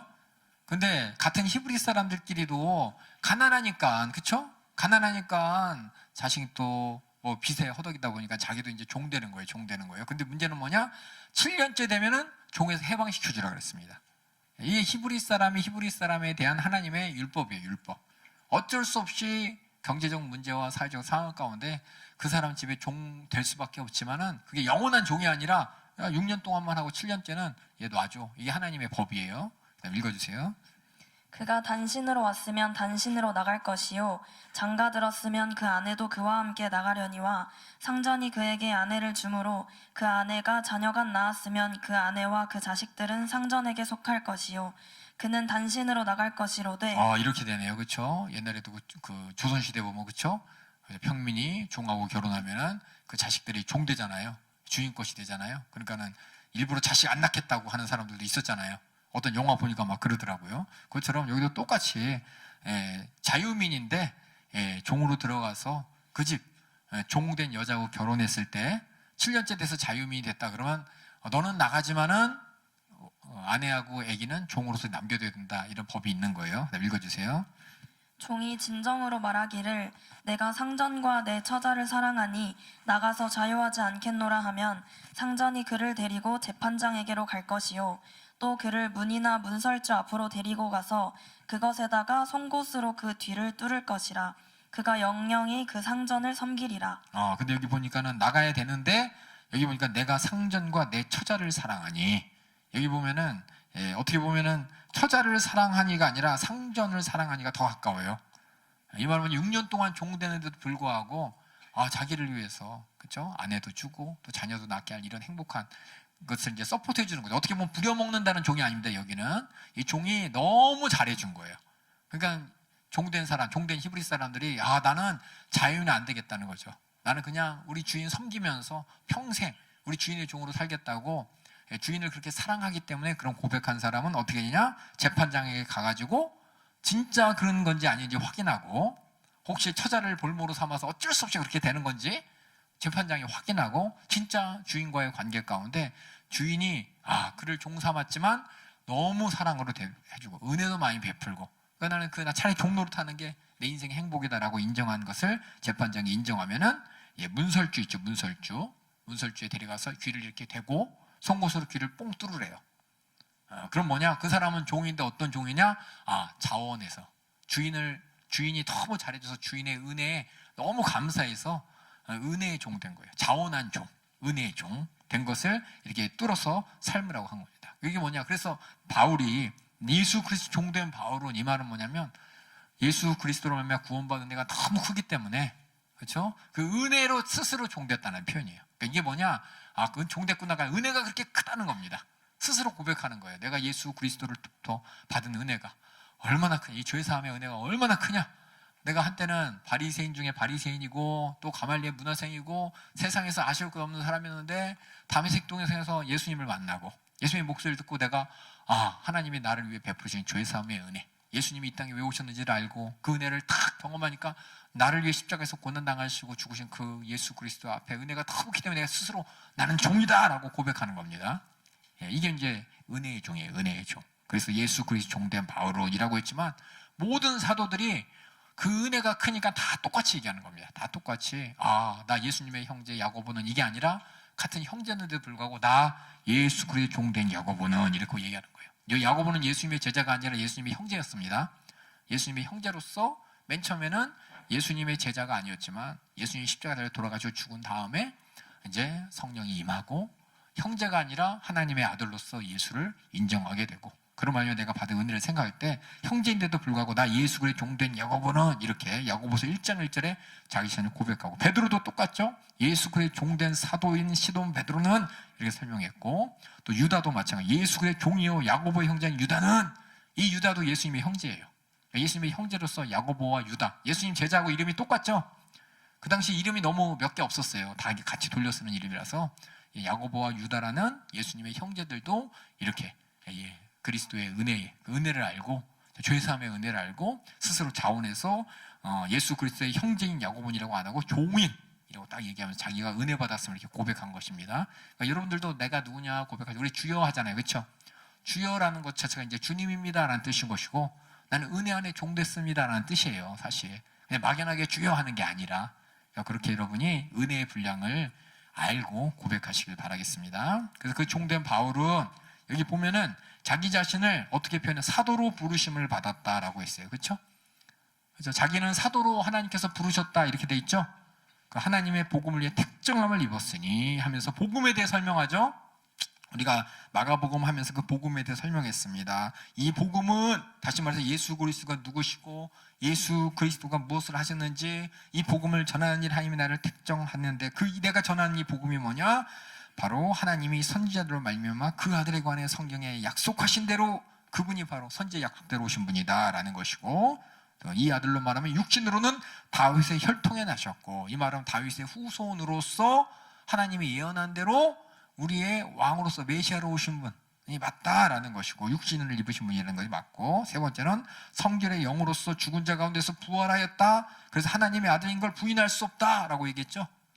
결국 여기 보면은 예수님이 누구신가의 답이 여기 나와 있습니다. 하나님의 아들이고, 그렇죠? 이게 이제 3번이고, 그 위에 이제 육신으로는 다윗의 혈통을 나시고, 그죠? 제가 그래서 예수라는 이름을 가진 육신 인간이라고 얘기했습니다. 그리고 그리스도시다 이 말이 선지자들이 예고한 약속한 구세주다라는 뜻이었습니다.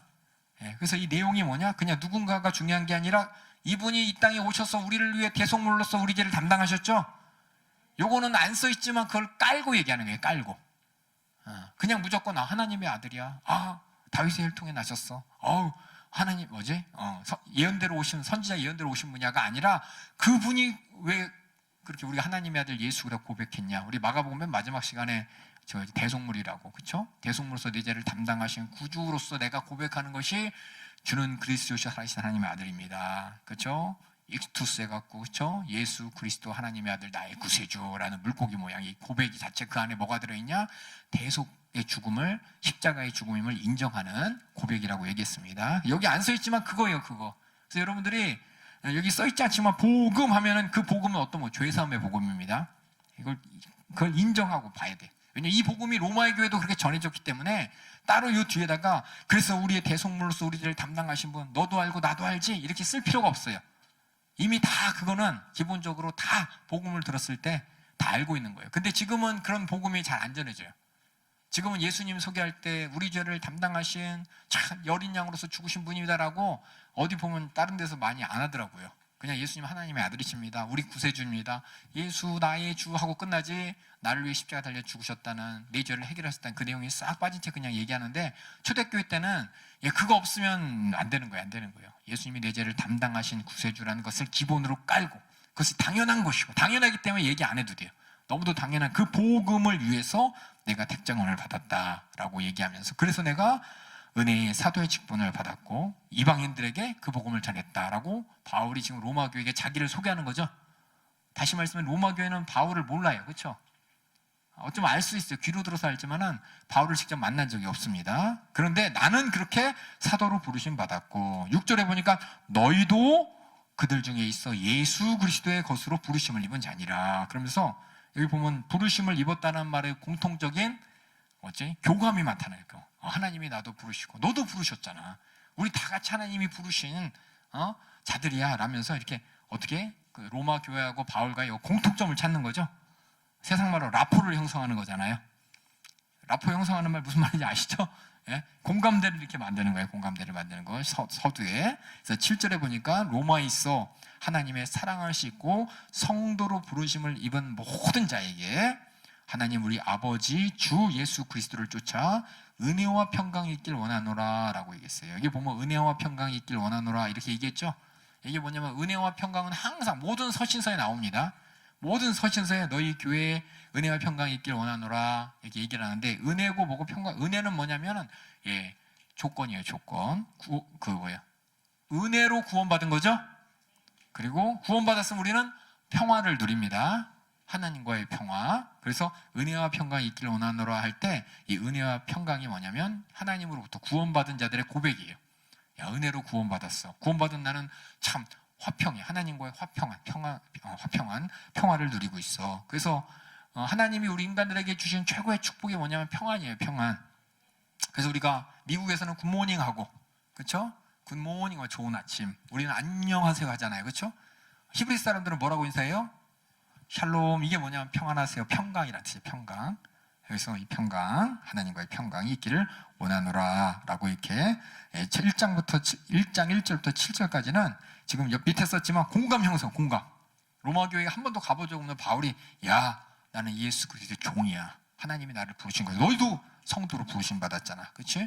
우리에게 하나님이 주신 은혜가 있고 평강이 있어. 그렇게 우리 누리자라고 인사하는 것이 내용입니다. 그래서 지금 이렇게 부르심 받았다라는 말이 무슨 뜻인지 나중에 얘기하겠지만은 부르심 받았다, 택정함 받았다 이건 내가 선택한 게 아니죠.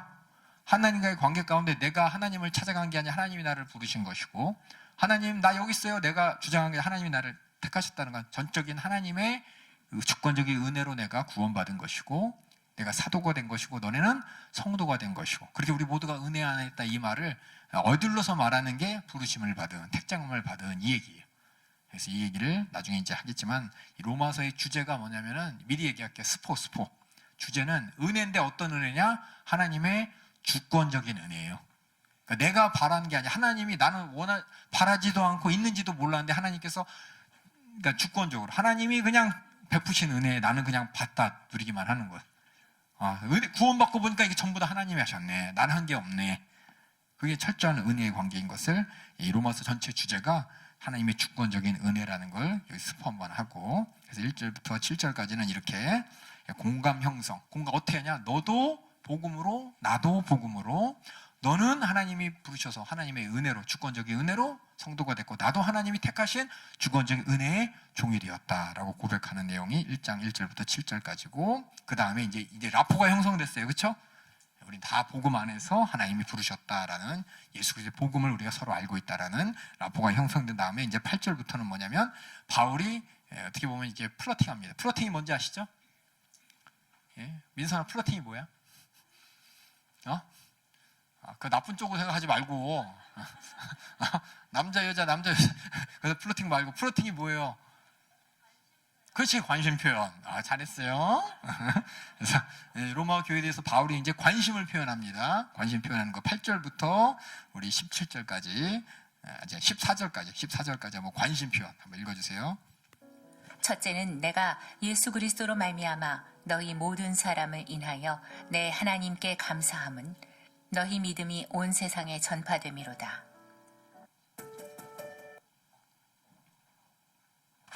내 하나님께 감사함은 첫 번째 플러팅. 그렇죠? 야, 너희의 복음이 세상에 전파됐는데 야, 나 하나님께 감사해. 그래서 남 얘기가 아니라는 거죠. 그렇죠? 너희들이 잘 된 거 참 하나님께서 너희 사랑하신 거 나 감사해. 나 이만큼 너를 사랑하는 거야. 라고 플러팅했습니다. 9절 또 읽어주세요. 너희 믿음이 온 세상에 전파됨이로다. 내가 그의 아들의 복음 안에서 내 심령으로 섬기는 하나님이 나의 증인이 되시거니와 항상 내 기도에 쉬지 않고 너희를 말하며. 두 번째 플러팅. 나 너희를 위해 기도하고 있어. 쉬지 않고. 그 다음에 또 읽어주세요. 어떠하든지 이제 하나님의 뜻 안에서 너희에게로 나아갈 좋은 길 얻기를 구하노라. 내가 너희 보기를 심히 원하는 것은. 세 번째 플러팅. 야, 나 가서 너희 만나고 싶어. 이제 너무 보고 싶어. 그 다음에 읽어주세요. 무슨 신령한 은사를 너희에게 나눠주어 너희를 견고케 하려 함이니 이는 곧 내가 너희 가운데서 너희와 나의 믿음을 인하여 피차 안위함을 얻으려 함이라. 형제들아, 내가 여러 번 너희에게 가고자 한 것을 너희가 모르기를 원치 아니하노니 이는 너희 중에서도 다른 이방인 중에서와 같이 열매를 맺게 하려 함이로되 지금까지 길이 막혔도다. 헬라인이나 야만이나 지혜 있는 자나 어리석은 자에게 다 내가 빚진 자라. 그러므로 나는 할 수 있는 대로 로마에 있는 너희에게도 복음 전하기를 원하노라. 그러면서 마지막 플러팅이 내가 갖고 있는 복음 너희하고 함께 나누고 싶다는 겁니다. 이미 예수 그리스도의 복음을 전해졌지만은 이 복음으로 말미암아 우리가 어떤 은혜를 입었는지 이걸 더 잘 설명하고 싶다는 거예요. 왜냐? 그들의 문제 가운데 복음이 온전하게 설명되면은 문제가 해결될 것 같은데 복음에 대한 이해도가 떨어지니까 갈등이 생기기 때문에 진짜 복음 이미 아까 얘기했지만 로마의 그리스도인이라는 얘기는 이미 그들은 예수의 그리스도의 복음을 듣고 인정하고 회개하고 구원받았다는 뜻입니다. 그런데도 불구하고 더 그 복음에 대한 더 잘 설명해 주고 싶은 거예요. 더 잘 설명해 주기를 원하노라 라고 하면서 이렇게 플러팅을 했어요. 그러면서 이 복음이 어떤 복음이냐? 내가 너에게 전하고 싶은 이 복된 소식. 한편으로는 뭐예요? 하나님의 아들 예수 그리스도가 우리의 대속물로서 우리 죄를 해결하셨다라는 그 복음인데 이거를 그냥 속내용 다시 말해 하나님의 아들이 이 땅에 오셔서 우리 죄를 담당하시고 그리스도로서 우리 죄 사함의 구원을 이루셨습니다라는 이런 팩트죠. 팩트. 그렇죠? 이것뿐만 아니라 다른 이 복음에 대한 예수님이 보여주신 예수님이 인생 가운데 보이신 그 실제적인 보이는 대로 쓰는 내용 그 안에 있는 속내용을 너에게 보내주고 싶다, 전해주고 싶다. 이게 이 바울이 얘기하는 복음이에요. 그래서 16절로 읽어주세요. 내가 복음을 부끄러워하지 아니하노니 이 복음은 모든 믿는 자에게 구원을 주시는 하나님의 능력이 됨이라. 첫째는 유대인에게요, 또한 헬라인에게로다. 복음에는 하나님의 의가 나타나서 믿음으로 믿음에 이르게 하나니 기록된 바 오직 의인은 믿음으로 말미암아 살리라 함과 같으니라. 이게 제일 어려워요. 이걸 뭐냐면 바울의 속마음을 알아야 돼. 속마음에서 우리가 복음하면 우리 마가복음을 통해서 복음의 내용을 배웠잖아요. 그렇죠? 이제 뭐냐면 복음에 바울이 전하고 싶은 거는 야 예수님이 누구야? 예수님이 뭐 하셔서 그거보다 아니라 그 예수님이 내가 알므로써 말미암아 하나님께서는 그 예수를 통해 우리에게 주신 것이 뭐냐? 다시 말해서 어떤 내용이 복음의 내용보다 뭐냐면 그 복음을 통해 내가 하나님과의 자세예요. 자세. 예수님이 이런 분이기 때문에 난 하나님과 이런 관계구나 라는 관계와 자세를 내가 그대로 전해주고 싶다는 것이 바로 이 복음의 내용이에요. 그래서 복음의 내용이 뭡니까? 우리 마가복음을 통해 배웠지만은 우리가 거기서 구원받는 믿음에 대해서 우리가 또한 이렇게 설명했죠. 그렇죠? 마가복음 같이 하신 분 알죠? 구원받는 믿음은 하나님과 나 사이가 어떤 관계인지, 그렇죠? 하나님의 주권을 인정하고 그 앞에 나는 정말 불쌍한 자인 걸 인정하고 내가 주님 앞에 간구할 때 하나님은 불쌍해서 이루어 주실 만큼 그런 관계가 맺어져 된다는 것이 바로 이 복음을 통해 나타난 믿음의 자세예요. 그렇죠? 그래서 우리는 불쌍해 여기면서 내가 해결해야 될 문제가 뭐냐? 죄의 문제인 것이죠. 죄의 문제를 들고 하나님 앞에 나 불쌍해, 이 죄의 문제 좀 해결해 주세요 라는 거를 내가 얼마나 불쌍한지를 십자가를 통해 발견하고 그 십자가를 통해 내게 주신 이 죄사함의 약속을 붙잡고 하나님께 나갈 때 하나님께서는 용서해 주시는, 죄의 문제를 해결해 주시는, 이게 이제 믿음의 관계를 나타내는 다른 한편의 복음의 내용입니다. 그래서 바울이 지금 그 얘기하는 거예요. 그래서 뭐냐? 복음에는 하나님의 의가 나타나서 믿음으로 믿음에 이르게 하나니. 이거 어려워요. 믿음으로 믿음에 이르게 하나니. 자, 예수 그리스도의 우리 여기 했죠? 예수 그리스도의 생애, 복음서는 이야기죠. 이야기가 이야기로 끝나는 게 아니라 이야기 안에는 내용이 있잖아요. 교훈이 있잖아요. 그렇죠? 예를 들어서 흥부, 놀부. 그럼 흥부 얘기, 놀부 얘기지만 그 안에 어떤 내용이 있어요? 숨어있는 내용이 뭐예요? 착하게 살아야 된다는 거죠. 그렇죠? 놀부처럼 안 된다. 놀부처럼 악하면 안 된다는 거죠. 그것처럼 예수님의 이야기를 통해서 예수님이 대속물로서 죽으셨다. 우리 대속물로서 하나님께서 약속하신 대로 이 땅에 오셔서 죽으셨다. 끝이 아니라 그 안에 숨어있는 이야기가 뭐냐? 하나님이 우리를 불쌍히 여기시고 우리 하나님께서 그 문제가 죄 때문에 불쌍히 여기시고 죄의 문제를 가지고 우리 하나님께서 살려주세요. 불쌍히 여기서 할 때 하나님께서는 그 죄의 문제를 해결하시고 우리를 구원하시는 분이다. 라는 것이 이제 그 안에 숨어있는 복음의 안에 있는 이야기입니다. 그렇죠?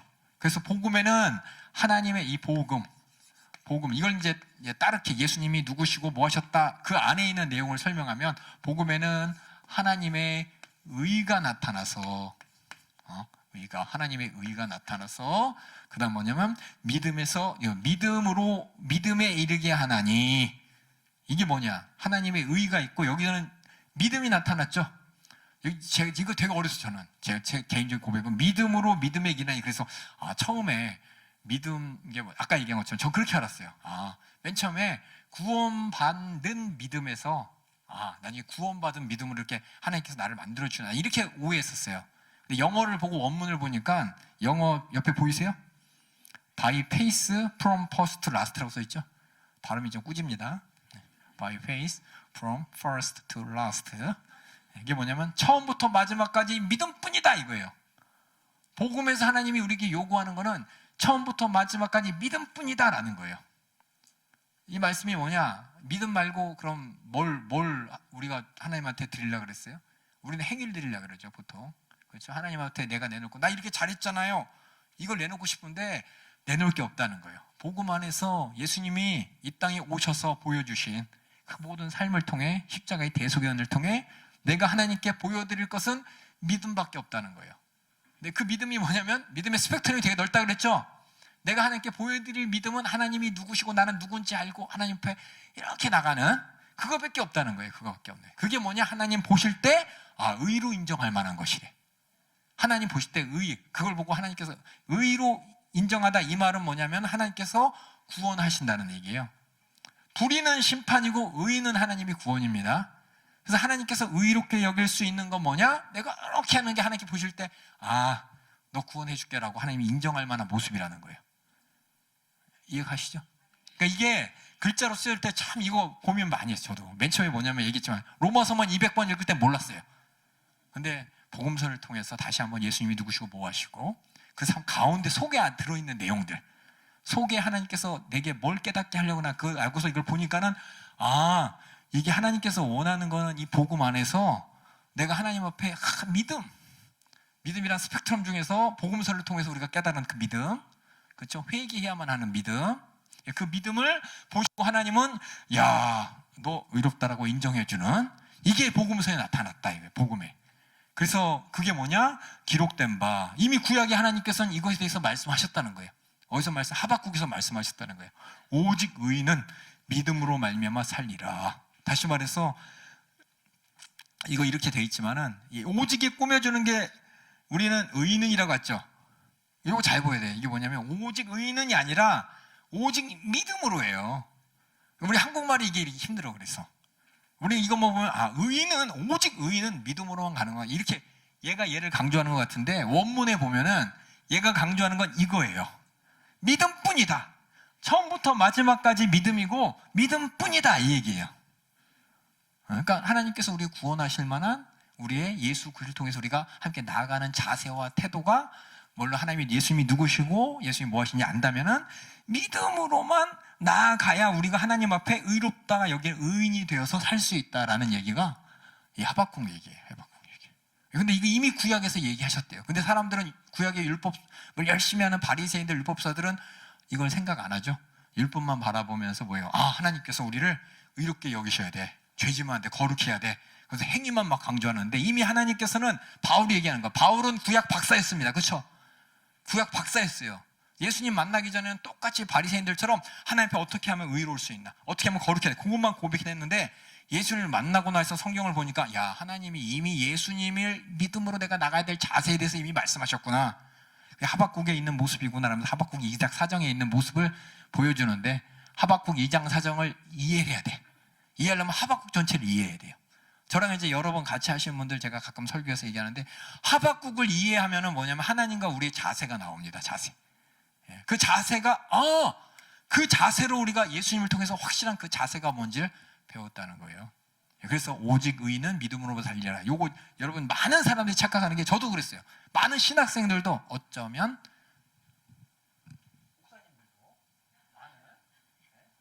착각하는 게 뭐냐면 이 오직이 강조하는 게 믿음이라는 거를 그냥 잘 모르시는 분들도 있을 거예요. 근데 여러분들은 확실하게 알아요. 이게 이하고 똑같은 거예요.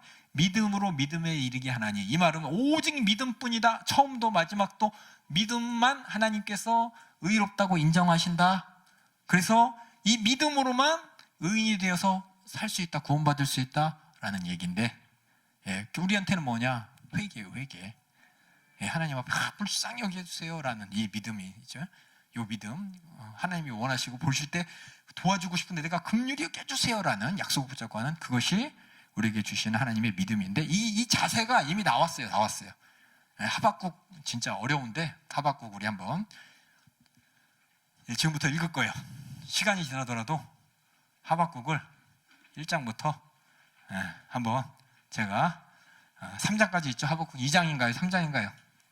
한번 옆에 한번 3장까지 있어요. 길어요. 그렇죠? 긴데 내가 목소리가 안 나오니까 우리 성우가, 우리 민선이가 자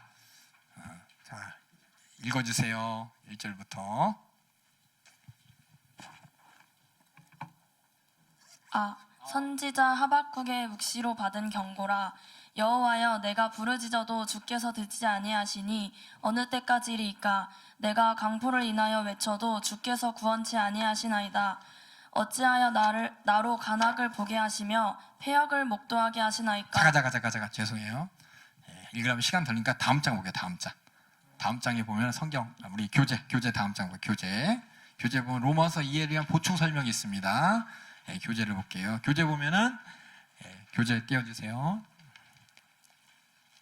다음 장. 잠깐 여기 보면 이거 잠깐. 제가 조그맣게 코멘트를 달았죠. 로마에 대한 바울의 플러팅.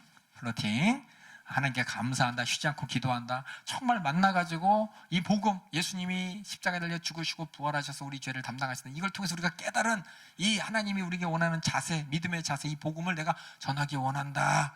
이 복음을 통해서 우리가 깨달은 게 뭐냐? 믿음만. 하나님께서 믿음만 보신다. 하나님이 요구하는 믿음을 알아야 된다 라는 것이고, 그 다음에 그 믿음이 하박국에 이미 나와 있어. 하박국이 이미 하나님께 말씀하셨던 거야 라면서, 여기 보면 로마서 17장에 오직 의인은 믿음으로 살리라 할 때 오직이 강조하는 게 뭐라고요? 요거 정확해요. 그래서 하박국의 내용을 보면은 하박국을 이해하겠습니다. 지금부터 구약의 한 권을 이해하고 넘어가겠습니다. 하박국이라는 뜻은 끌어안는다는 뜻이고, 우리가 잘 알고 있어요. 무화과 나무 잎이 마루, 이 찬양 다 아시죠? 이 나무, 이 찬양을 왜 할까요? 우리가 무화과 나무 잎이 마루, 이게 뭘까? 난 여호와를 기뻐하리 찬양하잖아요. 그렇죠? 제가 노래도 잘하고 율동도 하면 여기 살 텐데 패스. 이렇게 하는데 이걸 우리가 왜 하는지 알고 우리가 찬양해야 돼요. 이 보면 배경을 알아야 돼요. 하박국이 어느 시대냐? 여기 보면은 뭐라고 써있냐? 이렇게 써있어요. 609년에서 605년의 시대였습니다. 이때는 언제 시대냐? 여기 우리가 잘 알고 있는 사람이 여기 나오네요. 그렇죠? 잘 알고 있어요. 예레미야 시대가 어떤 시대냐면 남유다가 멸망할 때입니다. 멸망하기 얼마 전이에요. 임박한 바벨론이 이제 쳐들어옵니다. 쳐들어올 때 요시야 왕이나 여호야 왕의 통치가 이제 끝났고, 사실 남유다가 멸망하기 전에 굉장한 왕이 한 명 있어요. 요시야 왕이라는 왕이 있었어요. 이 왕이 야 우리 하나님께 돌아가야 돼. 하나님 말씀대로 율법을 지켜야 돼 라는 강조하는 왕이 있는데, 이 왕이 전쟁터에 나갔다 요절을 해요. 그래서 하나님께서 주신 은혜의 기회가 어떻게 보면은 이스라엘 백성들이 하나님께 돌아올 수 있는 기회가 다시금 막혀버리고 성공을 못한 채 전사해버렸습니다. 그리고 다시 유대 땅에 불법과 부정이 팽배해요. 그리고 니느웨가 멸망하고, 니느웨가 이제 신바벨론이 패권을 장악하는데, 이런 역사적 상황, 지금 남유다가 멸망하기 직전이에요. 남유다가 멸망하기 직전 앞에 멸망할 수밖에 없는 부정과 부패가 가득한 유대 땅, 여기서 하박국이 뭐냐? 하나님한테 따져요. 그런 상황이야. 이런 상황 가운데 하박국에 참 하나님한테 이제 도전한 게 뭔가 의미를 찾는다. 올려보세요. 올려보세요. 여기 볼게요. 이렇게 올려보세요. 이거 보여. 이게 내용이에요. 뭐냐? 하나님 이거 너무하는 거 아닙니까? 하나님 공의의 하나님이신데 지금 유다 보세요. 저 제사장들, 저 귀족들, 저 왕들 보세요. 하나님 앞에 이렇게 부정과 불평이 많은데 왜 심판 안 하세요, 하나님? 공의의 하나님이시잖아요. 심판하세요. 근데 하나님이 대답합니다. 얘네 심판할 거야. 저기 바벨론 있지? 저 니누의 나쁜 놈들을 무너뜨린 바벨론 저쪽 이방 세력, 큰 세력, 그 세력들이 와서 심판할 거야. 그랬더니 하박국이 뭐라 그러냐? 아니 그래도 하나님, 우리가 그래도 하나님의 백성이잖아요. 심판을 어떻게 더 우리보다 더 악한, 우리가 그래도 유대인은 하나님의 약속의 후손이잖아요. 이방인은 하나님을 모르는 하나님의 버려진 백성 같고 그들이 심판한다니까는 아니 그래도 하나님 어떻게 저 이방인이 우리를 심판해요. 그래도 우리 하나님의 백성인데 라면서 이제 따지는 거예요. 그래서 바벨론이 유다를 쳐버릴 때 공의로운 하나님, 그래도 악한 바벨론보다는 우리가 낫잖아요. 왜 저 악한 바벨론이 자기보다는 그래도 우리가 의로운데 우리를 어떻게 형벌하도록 이렇게 내버려 두십니까? 라면서 물어봅니다. 그랬더니 하나님께서 대답하죠. 쟤네 망해. 쟤네도 내가 심판할 거야. 그러면서 무서운 얘기를 합니다. 뭐냐? 화 있을 진저를 5번을 빵빵빵 때려요. 지금 간단하게 얘기했지만 이 내용을 보시고 한번 2장 2절부터 한번 우리 민선이가 한번 읽어볼까요? 2장 2절부터 지금 이 내용이요. 무슨 얘기인지 아시겠죠? 집에서 그렇죠? 동생이 예를 들어서 우리 집에 맨날 우리 집 얘기해서 미안해요. 우리 집에 이제 둘째나 셋째가 언니가 괴롭혀요. 그러니까 언니 혼날 거야. 누구한테 혼나요? 그럼 저기 저 나쁜 사람 불러갖고 혼낼 거야. 저 도둑놈을 불러서 혼낼 거야. 그럼 그래 도둑놈이 혼내면 안 돼. 죄송하네. 광고가 안 돼. 이 매치가 잘 안 되는데 더 나쁜 놈이 혼내니까 이건 말은 안 되지, 그렇죠? 왜 딴 사람 소리 혼내요? 라고 이제 따질 때 하나님께서 무섭게 얘기합니다. 2절 2절부터 얘기해서 읽어주세요. 여호와께서 내게 대답하여 가라사대 너는 이 묵시를 기록하여 판에 명백히 새기되 달려가면서도 읽을 수 있게 하라. 달려가면서 읽을 정도면 얼마나 확실하게 알아야 되는지 그 얘기죠. 그 다음에 4절 3절 읽어주세요. 이 묵시는 정한 때가 있나니 그 종말이 속히 이르겠고 결코 거짓되지 아니하리라. 비록 더딜지라도 기다리라. 지체되지 않고 정령 응하리라. 보라 그의 마음은 교만하며 그의 속에서 정직하지 못하니라. 그러나 의인은 그 믿음으로 말미암아 살리라. 그는 술을 즐기며 계율하며 교만하여 가만히 있지 아니하고 그 욕심을 음부처럼 넓히며 또 그는 사망 같아서 족한 줄을 모르고 자기에게로 만국을 모으며 만민을 모으나니 그 무리가 다 속담으로 그를 평론하며 조롱하는 시로 그를 풍자하지 않겠느냐. 곧 이르기를 화 있을진저 자기 소유 아닌 것을 모으는 자여 언제까지. 앞에까지 내용은 이 나쁜 놈이라는 거죠. 이렇게 나쁜 놈이라는 것인데 그들이 속담으로 그걸 평론하며 조롱하며 아주 나쁜 놈이라는 거예요. 풍자하기를 그치지 아니하는데 이르기를 이 화 있을진저, 이 말은 뭐냐면 하나님의 진노의 목소리. 여기서부터는 진노, 하나님 무서운 게 나타나는 거예요. 읽어주세요. 자기 소유 아닌 것을 모으는 자여 언제까지 이르겠느냐. 볼모 잡은 것으로 무겁게 짐진 자여 너를 물자들이 호련히 일어나지 않겠느냐. 너를 괴롭게 할 자들이 깨지 않겠느냐. 내가 그들에게 노략을 당하지 않겠느냐. 내가 여러 나라를 노략하였으므로 그 모든 민족의 남은 자가 너를 노략하리니 이는 내가 사람의 피를 흘렸음이요 또 땅의 성읍에 그 안에 모든 거민에게 강포를 행하였음이니라 하리라. 재앙을 지금 이게 뭐냐면 바벨론 있죠. 바벨론 향해서 하나님께서 지금 활쓸지 하고서 그들의 죄를 낱낱이 얘기하는 겁니다. 바벨론이 어떻게 바벨론이 우리를 어제 심판할 수 있어요? 라고 하니까는 걔네들도 심판할 거야. 화했을진자 하면서 여기서 되게 무서운 얘기예요. 네가 여러 나라를 노력하였으므로 그 모든 민족의 남은 자가 너를 노력할 거야. 네가 사람의 피를 흘렸지. 땅과 성읍 그 안에 모든 거민에게 강포를 행했지. 너 분명히 망한다. 재앙을 피하게 높은 데 깃들려 하려 자기 집을 위하여 불의의 일을 취하는 자들 너 혼난다. 지금 바벨론을 대해서 하나님께서 무섭게 심판의 목소리를 내보냅니다. 네가 여러 민족을 멸했지. 네 집에 욕을 부르면 너희 영혼에게도 죄를 범하게 하는 것이 있었지. 담에서 볼이 부르짖고 집에서 들보가 응할 거야. 집 쫄딱 망한다는 겁니다. 피로 읍을 건설한 불의로 성을 건축하는 자에게 화했을진저 민족들이 불탈 것으로 수고하는 것과 열국이 헛된 걸로 곤비하게 되는 것이 만군의 여호와께로, 그러니까 모든 민족들이 불타는 거 다 하나님이 하는 거야. 하나님의 심판이야. 이웃에게 술을 마시우되 자기의 분노를 더하여 그를 취기하고 그 하체를 드러나게 하는 이 나쁜 놈들, 그렇죠? 나쁜 놈이죠. 이웃에게 술 먹이고 부끄럽게 바지가랑이 내리는, 그렇죠? 코미디가 아닙니다. 나쁜 놈입니다. 이런 나쁜 놈들 화 있을진저 네가 영광이 아니라 수치가 가득한 자 너도 마시고 너의 할례 아니한 것을 드러내리라. 너도 하체를 드러낸다는 거예요. 할례 아니한 건 이방인이라는 뜻이죠. 너도 똑같이 수치를 당할 것이다. 여호와의 오른손의 잔이 내게로 돌아올 것이라. 더러운 욕이 네 영광을 가릴 것이다. 대저 네가 레바논에서 강포를 행하고과 짐승을 두렵게 잔해한 것 곧 사람의 피를 흘리며 땅과 성읍과 그 모든 거민에 강포를 한 것 너도 그렇게 될 것이다. 새긴 우상, 새겨 만든 자에게 무엇이 유익하냐? 우상 섬긴다고 아무 소용없어. 만든 우상은 거짓 스승이야. 만든 자가 무슨 말을 하겠어? 아무것도 넌 의지할 게 없어. 나무더러 깨라, 말하지 못하는 돌더러 일어나라. 나무 우상 숭배하는 것들 저에게 화했을진저 그것이 교훈을 베풀겠느냐?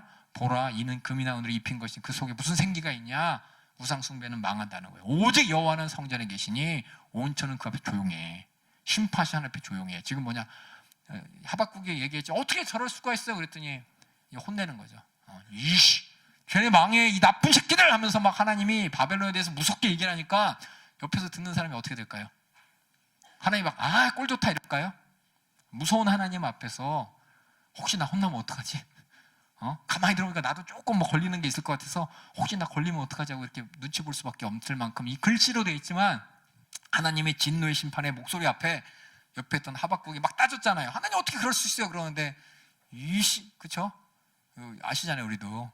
네, 저도 마찬가지인데 괜히 잘못한 건데 선생님이 야 떠든 사람이 나와 그러면 막 때리죠. 우리 때 때렸어요. 막 때리고 그러면 조용하잖아요. 혹시 걸릴까봐. 선생님 제가 떠들었어요.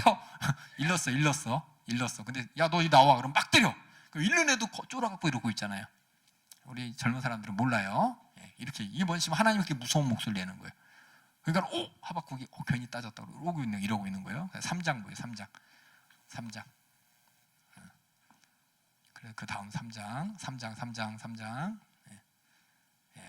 자 하박국이 이제 얘기하는 거예요. 이제부터 뭐냐? 갑자기 쫄았어. 갑자기 겸손해졌어요. 아까까지 하나님 어떻게 그럴 수 있어요? 라고 했는데 하나님께서 저것들 싹 다 멸망한다. 너 이리 와. 너 죽었어. 막 두들겨 패는 것처럼 하나님께서 진노의 목소리를 내니까 하박국이 그 옆에서 이렇게 세상 말로 쫄아가지고 이제 얘기합니다. 우리 읽어주세요. 우리 민선이가. 시기온 옷에 맞춘 바 선지자 하박국의 기도라. 기도하는 게 기도. 여호와여, 내가 주께 대한 소문을 듣고 놀랐나이다. 여호와여, 주는 주의 일을 이 수년 내에 부응케 하옵소서. 이 수년 내에 나타내시옵소서. 진노 중에라도 긍휼을 잊지 마옵소서. 누구를 위한 긍휼이냐? 자기야. 하나님 마침 혹시 나에 대해서 혹시 나한테 혼낼 수 나는 좀 봐주세요. 지금 얘기하는 겁니다. 그다음에 읽어주세요. 하나님이 대만에서부터 오시며 거룩한 자가 바란산에서부터 오시도다. 그 영광이 하늘을 덮었고 그 찬송이 세계에 가득하도다. 그 광명이 햇빛 같고 광선이 그 손에서 나오니 그 권능이 그 속에 감추었도다. 온역이 그 앞에서 행하며 불덩이가 그 발밑에서 나오도다. 그가 서신즉 땅이 진동하며 그가 보신즉 열국이 전렬하며 영원한 산이 무너지며 무궁한 작은 산이 엎드러지나니 그 행하심이 예로부터 그러하시도다. 내가 본즉 구산의 장막이 환난을 당하고 미디안 땅의 휘장이 흔들리도다. 여호와여, 주께서 말을 타시며 구원의 병거를 모시오니 하수를 분이 여기심이니이까 강을 노여워하심이니이까 바다를 대하여 성내심이니이까. 지금 계속해서 막 하나님, 무서운 하나님, 하나님 막 무서운 하나님이고 진노의 하나님이고 감히 내가 대적할 수 없는데 하나님 막 이 하나님에 대해서 막 갑자기 기도하면서 이게 뭐냐면 혹시 내가 하나님한테 진노의 심판이 대상이 될까봐 이렇게 겁나면서 지금 기도하는 거예요. 하나님은 심판의 하나님이십니다. 하나님은 권능의 하나님이십니다. 하나님은 모든 것이 벌벌 떠는 하나님이십니다. 하나님 무서운 하나님이십니다. 막 얘기하면서 그다음에 또 읽어주세요. 주께서 활을 꺼내시고 살을 바로 바라셨나이다. 주께서 하수들로 땅을 쪼개셨나이다. 산들이 주를 보고 흔들리며 창수가 넘치고 바다가 소리를 지르며 손을 높이 들었나이다. 주의 나르는 살의 빛과 주의 번쩍이는 창의 광채로 인하여 해와 달이 그 처소에 멈추었나이다. 주께서 너를 바라사 땅에 둘리셨으며 분을 내사 열국을 밟으셨나이다. 주께서 주의 백성을 구원하시려고 기름받은 자를 구원하시려고 나오사 악인의 진 머리를 치시며 그 기초를 끝까지 드러내셨나이다. 그들이 회리바람처럼 이르러 나를 흩으려 하며 가만히 가난한 자 삼키기를 즐거워하나 오직 주께서 그들의 전사의 머리를 그들의 창으로 찌르셨나이다. 주께서 말을 타시고 바다 곧 큰 물의 파도를 밟으셨나이다. 내가 들었으므로 내 창자가 흔들렸고 그 목소리로 인하여 내 입술이 떨렸도다. 무리가 우리를 치러 올라오는 환난 날을 내가 기다림으로 내 뼈에 썩이는 것이 들어왔으며 내 몸은 내 처소에서 떨리는도다. 16절이 뭐예요? 지금 와, 그 하나님의 심판이 이룰 텐데 그 심판으로 이제 아까 막 손가락질했던 그 유다 민족들 심판할 텐데 그 심판에 내가 휘말리면 어떡할까 걱정이 되니까 야, 내가 지금 가슴이 막 창자가 뒤틀리면서, 그렇죠? 제가 여러 번 가끔 설명했지만 혼날까 봐 배 아프잖아요, 그렇죠?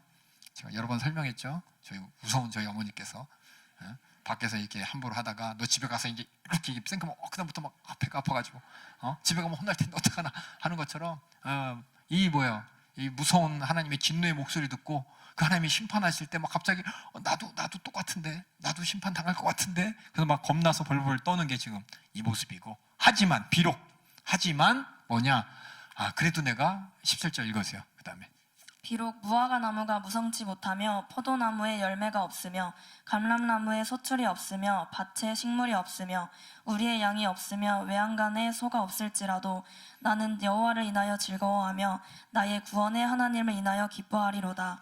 주 여호와는 나의 힘이시라. 나의 발을 사슴과 같게 하사 나로 나의 높은 곳에 다니게 하시리로다.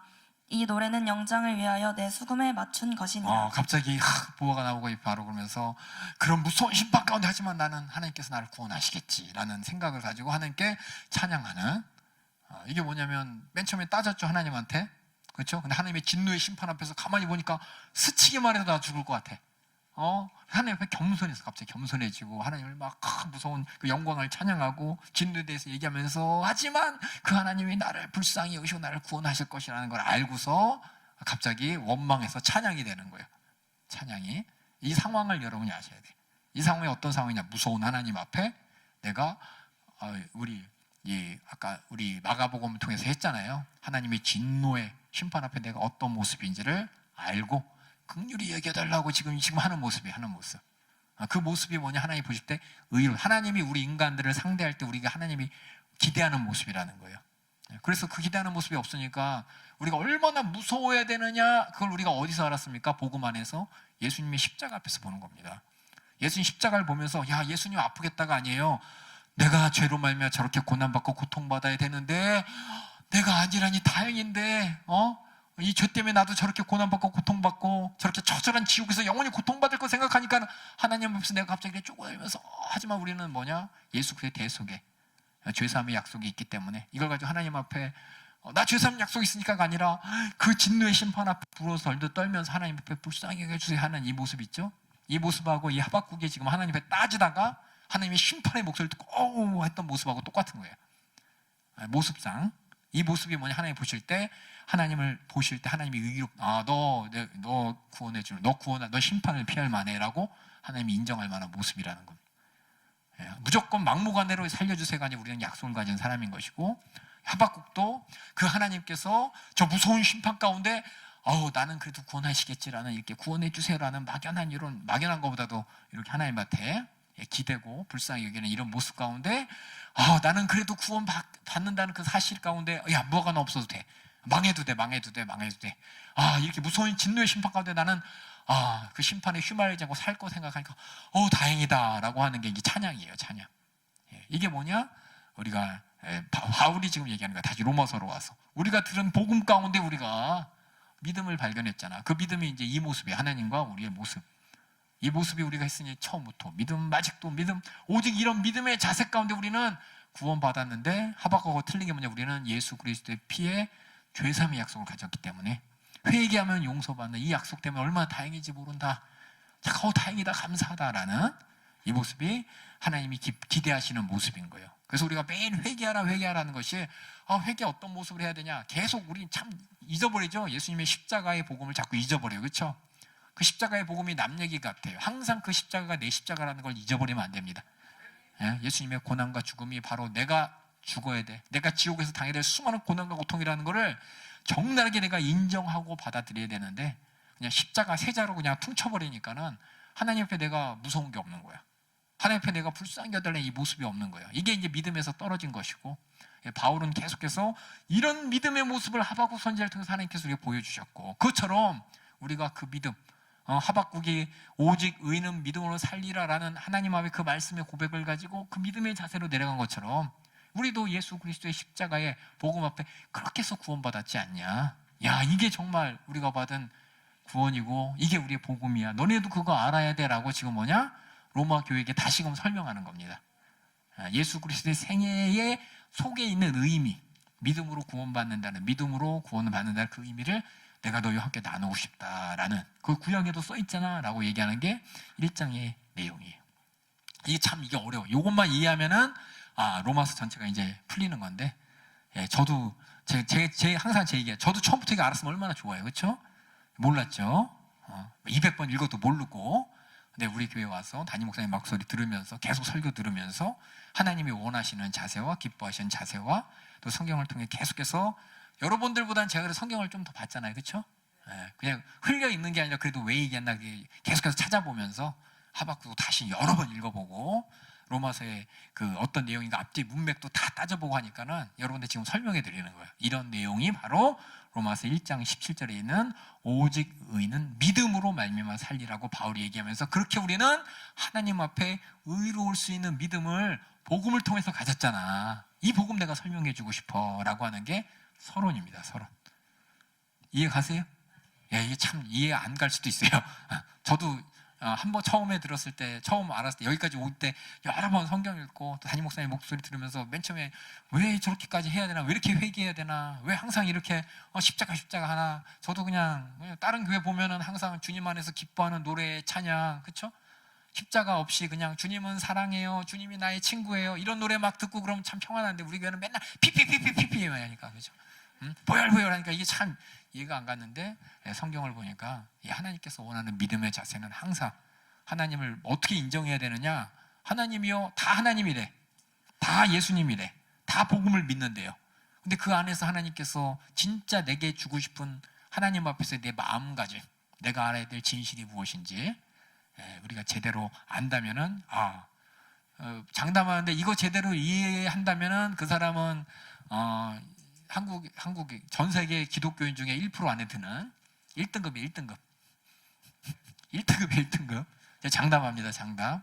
물론 하나님께서 그 안에 깊은 것을 보시겠지만, 여러분이 알고 설명할 수 있으면은, 이게 정말 요 믿음 아닌 다른 믿음 설명하는 거 다 가짜예요. 다 가짜예요. 말은 믿음이죠. 말은 구원이죠. 근데 이런 성경에서 얘기하는 하박국을 통해서 다시 한번 강조해서, 그러니까 바울이 뭐예요? 제대로 알려주려고 하박국이랑 구약의 그 글을 들어오고, 또 우리가 복음을 들었잖아요. 그래서 복음서를 통해서 하나님의 우리가 어떤 모습인지도 발견하고, 그래서 이게 겹쳐 보고서 우리가 로마서를 이해할 수 있는 거예요. 그래서 제가 여러분한테 복음서를 다 들으신 분들이 와주세요라고 하는 게, 이것이 바탕이 돼야 오직 의인은 믿음으로 말미암아 살리라는 그 구절이 단 한 줄이지만은 이게 어떤 의미인지 내가 이제 알게 되는 거죠. 이렇게 여러분들하고 함께 오늘 여기까지 1장 17절까지 나눴습니다.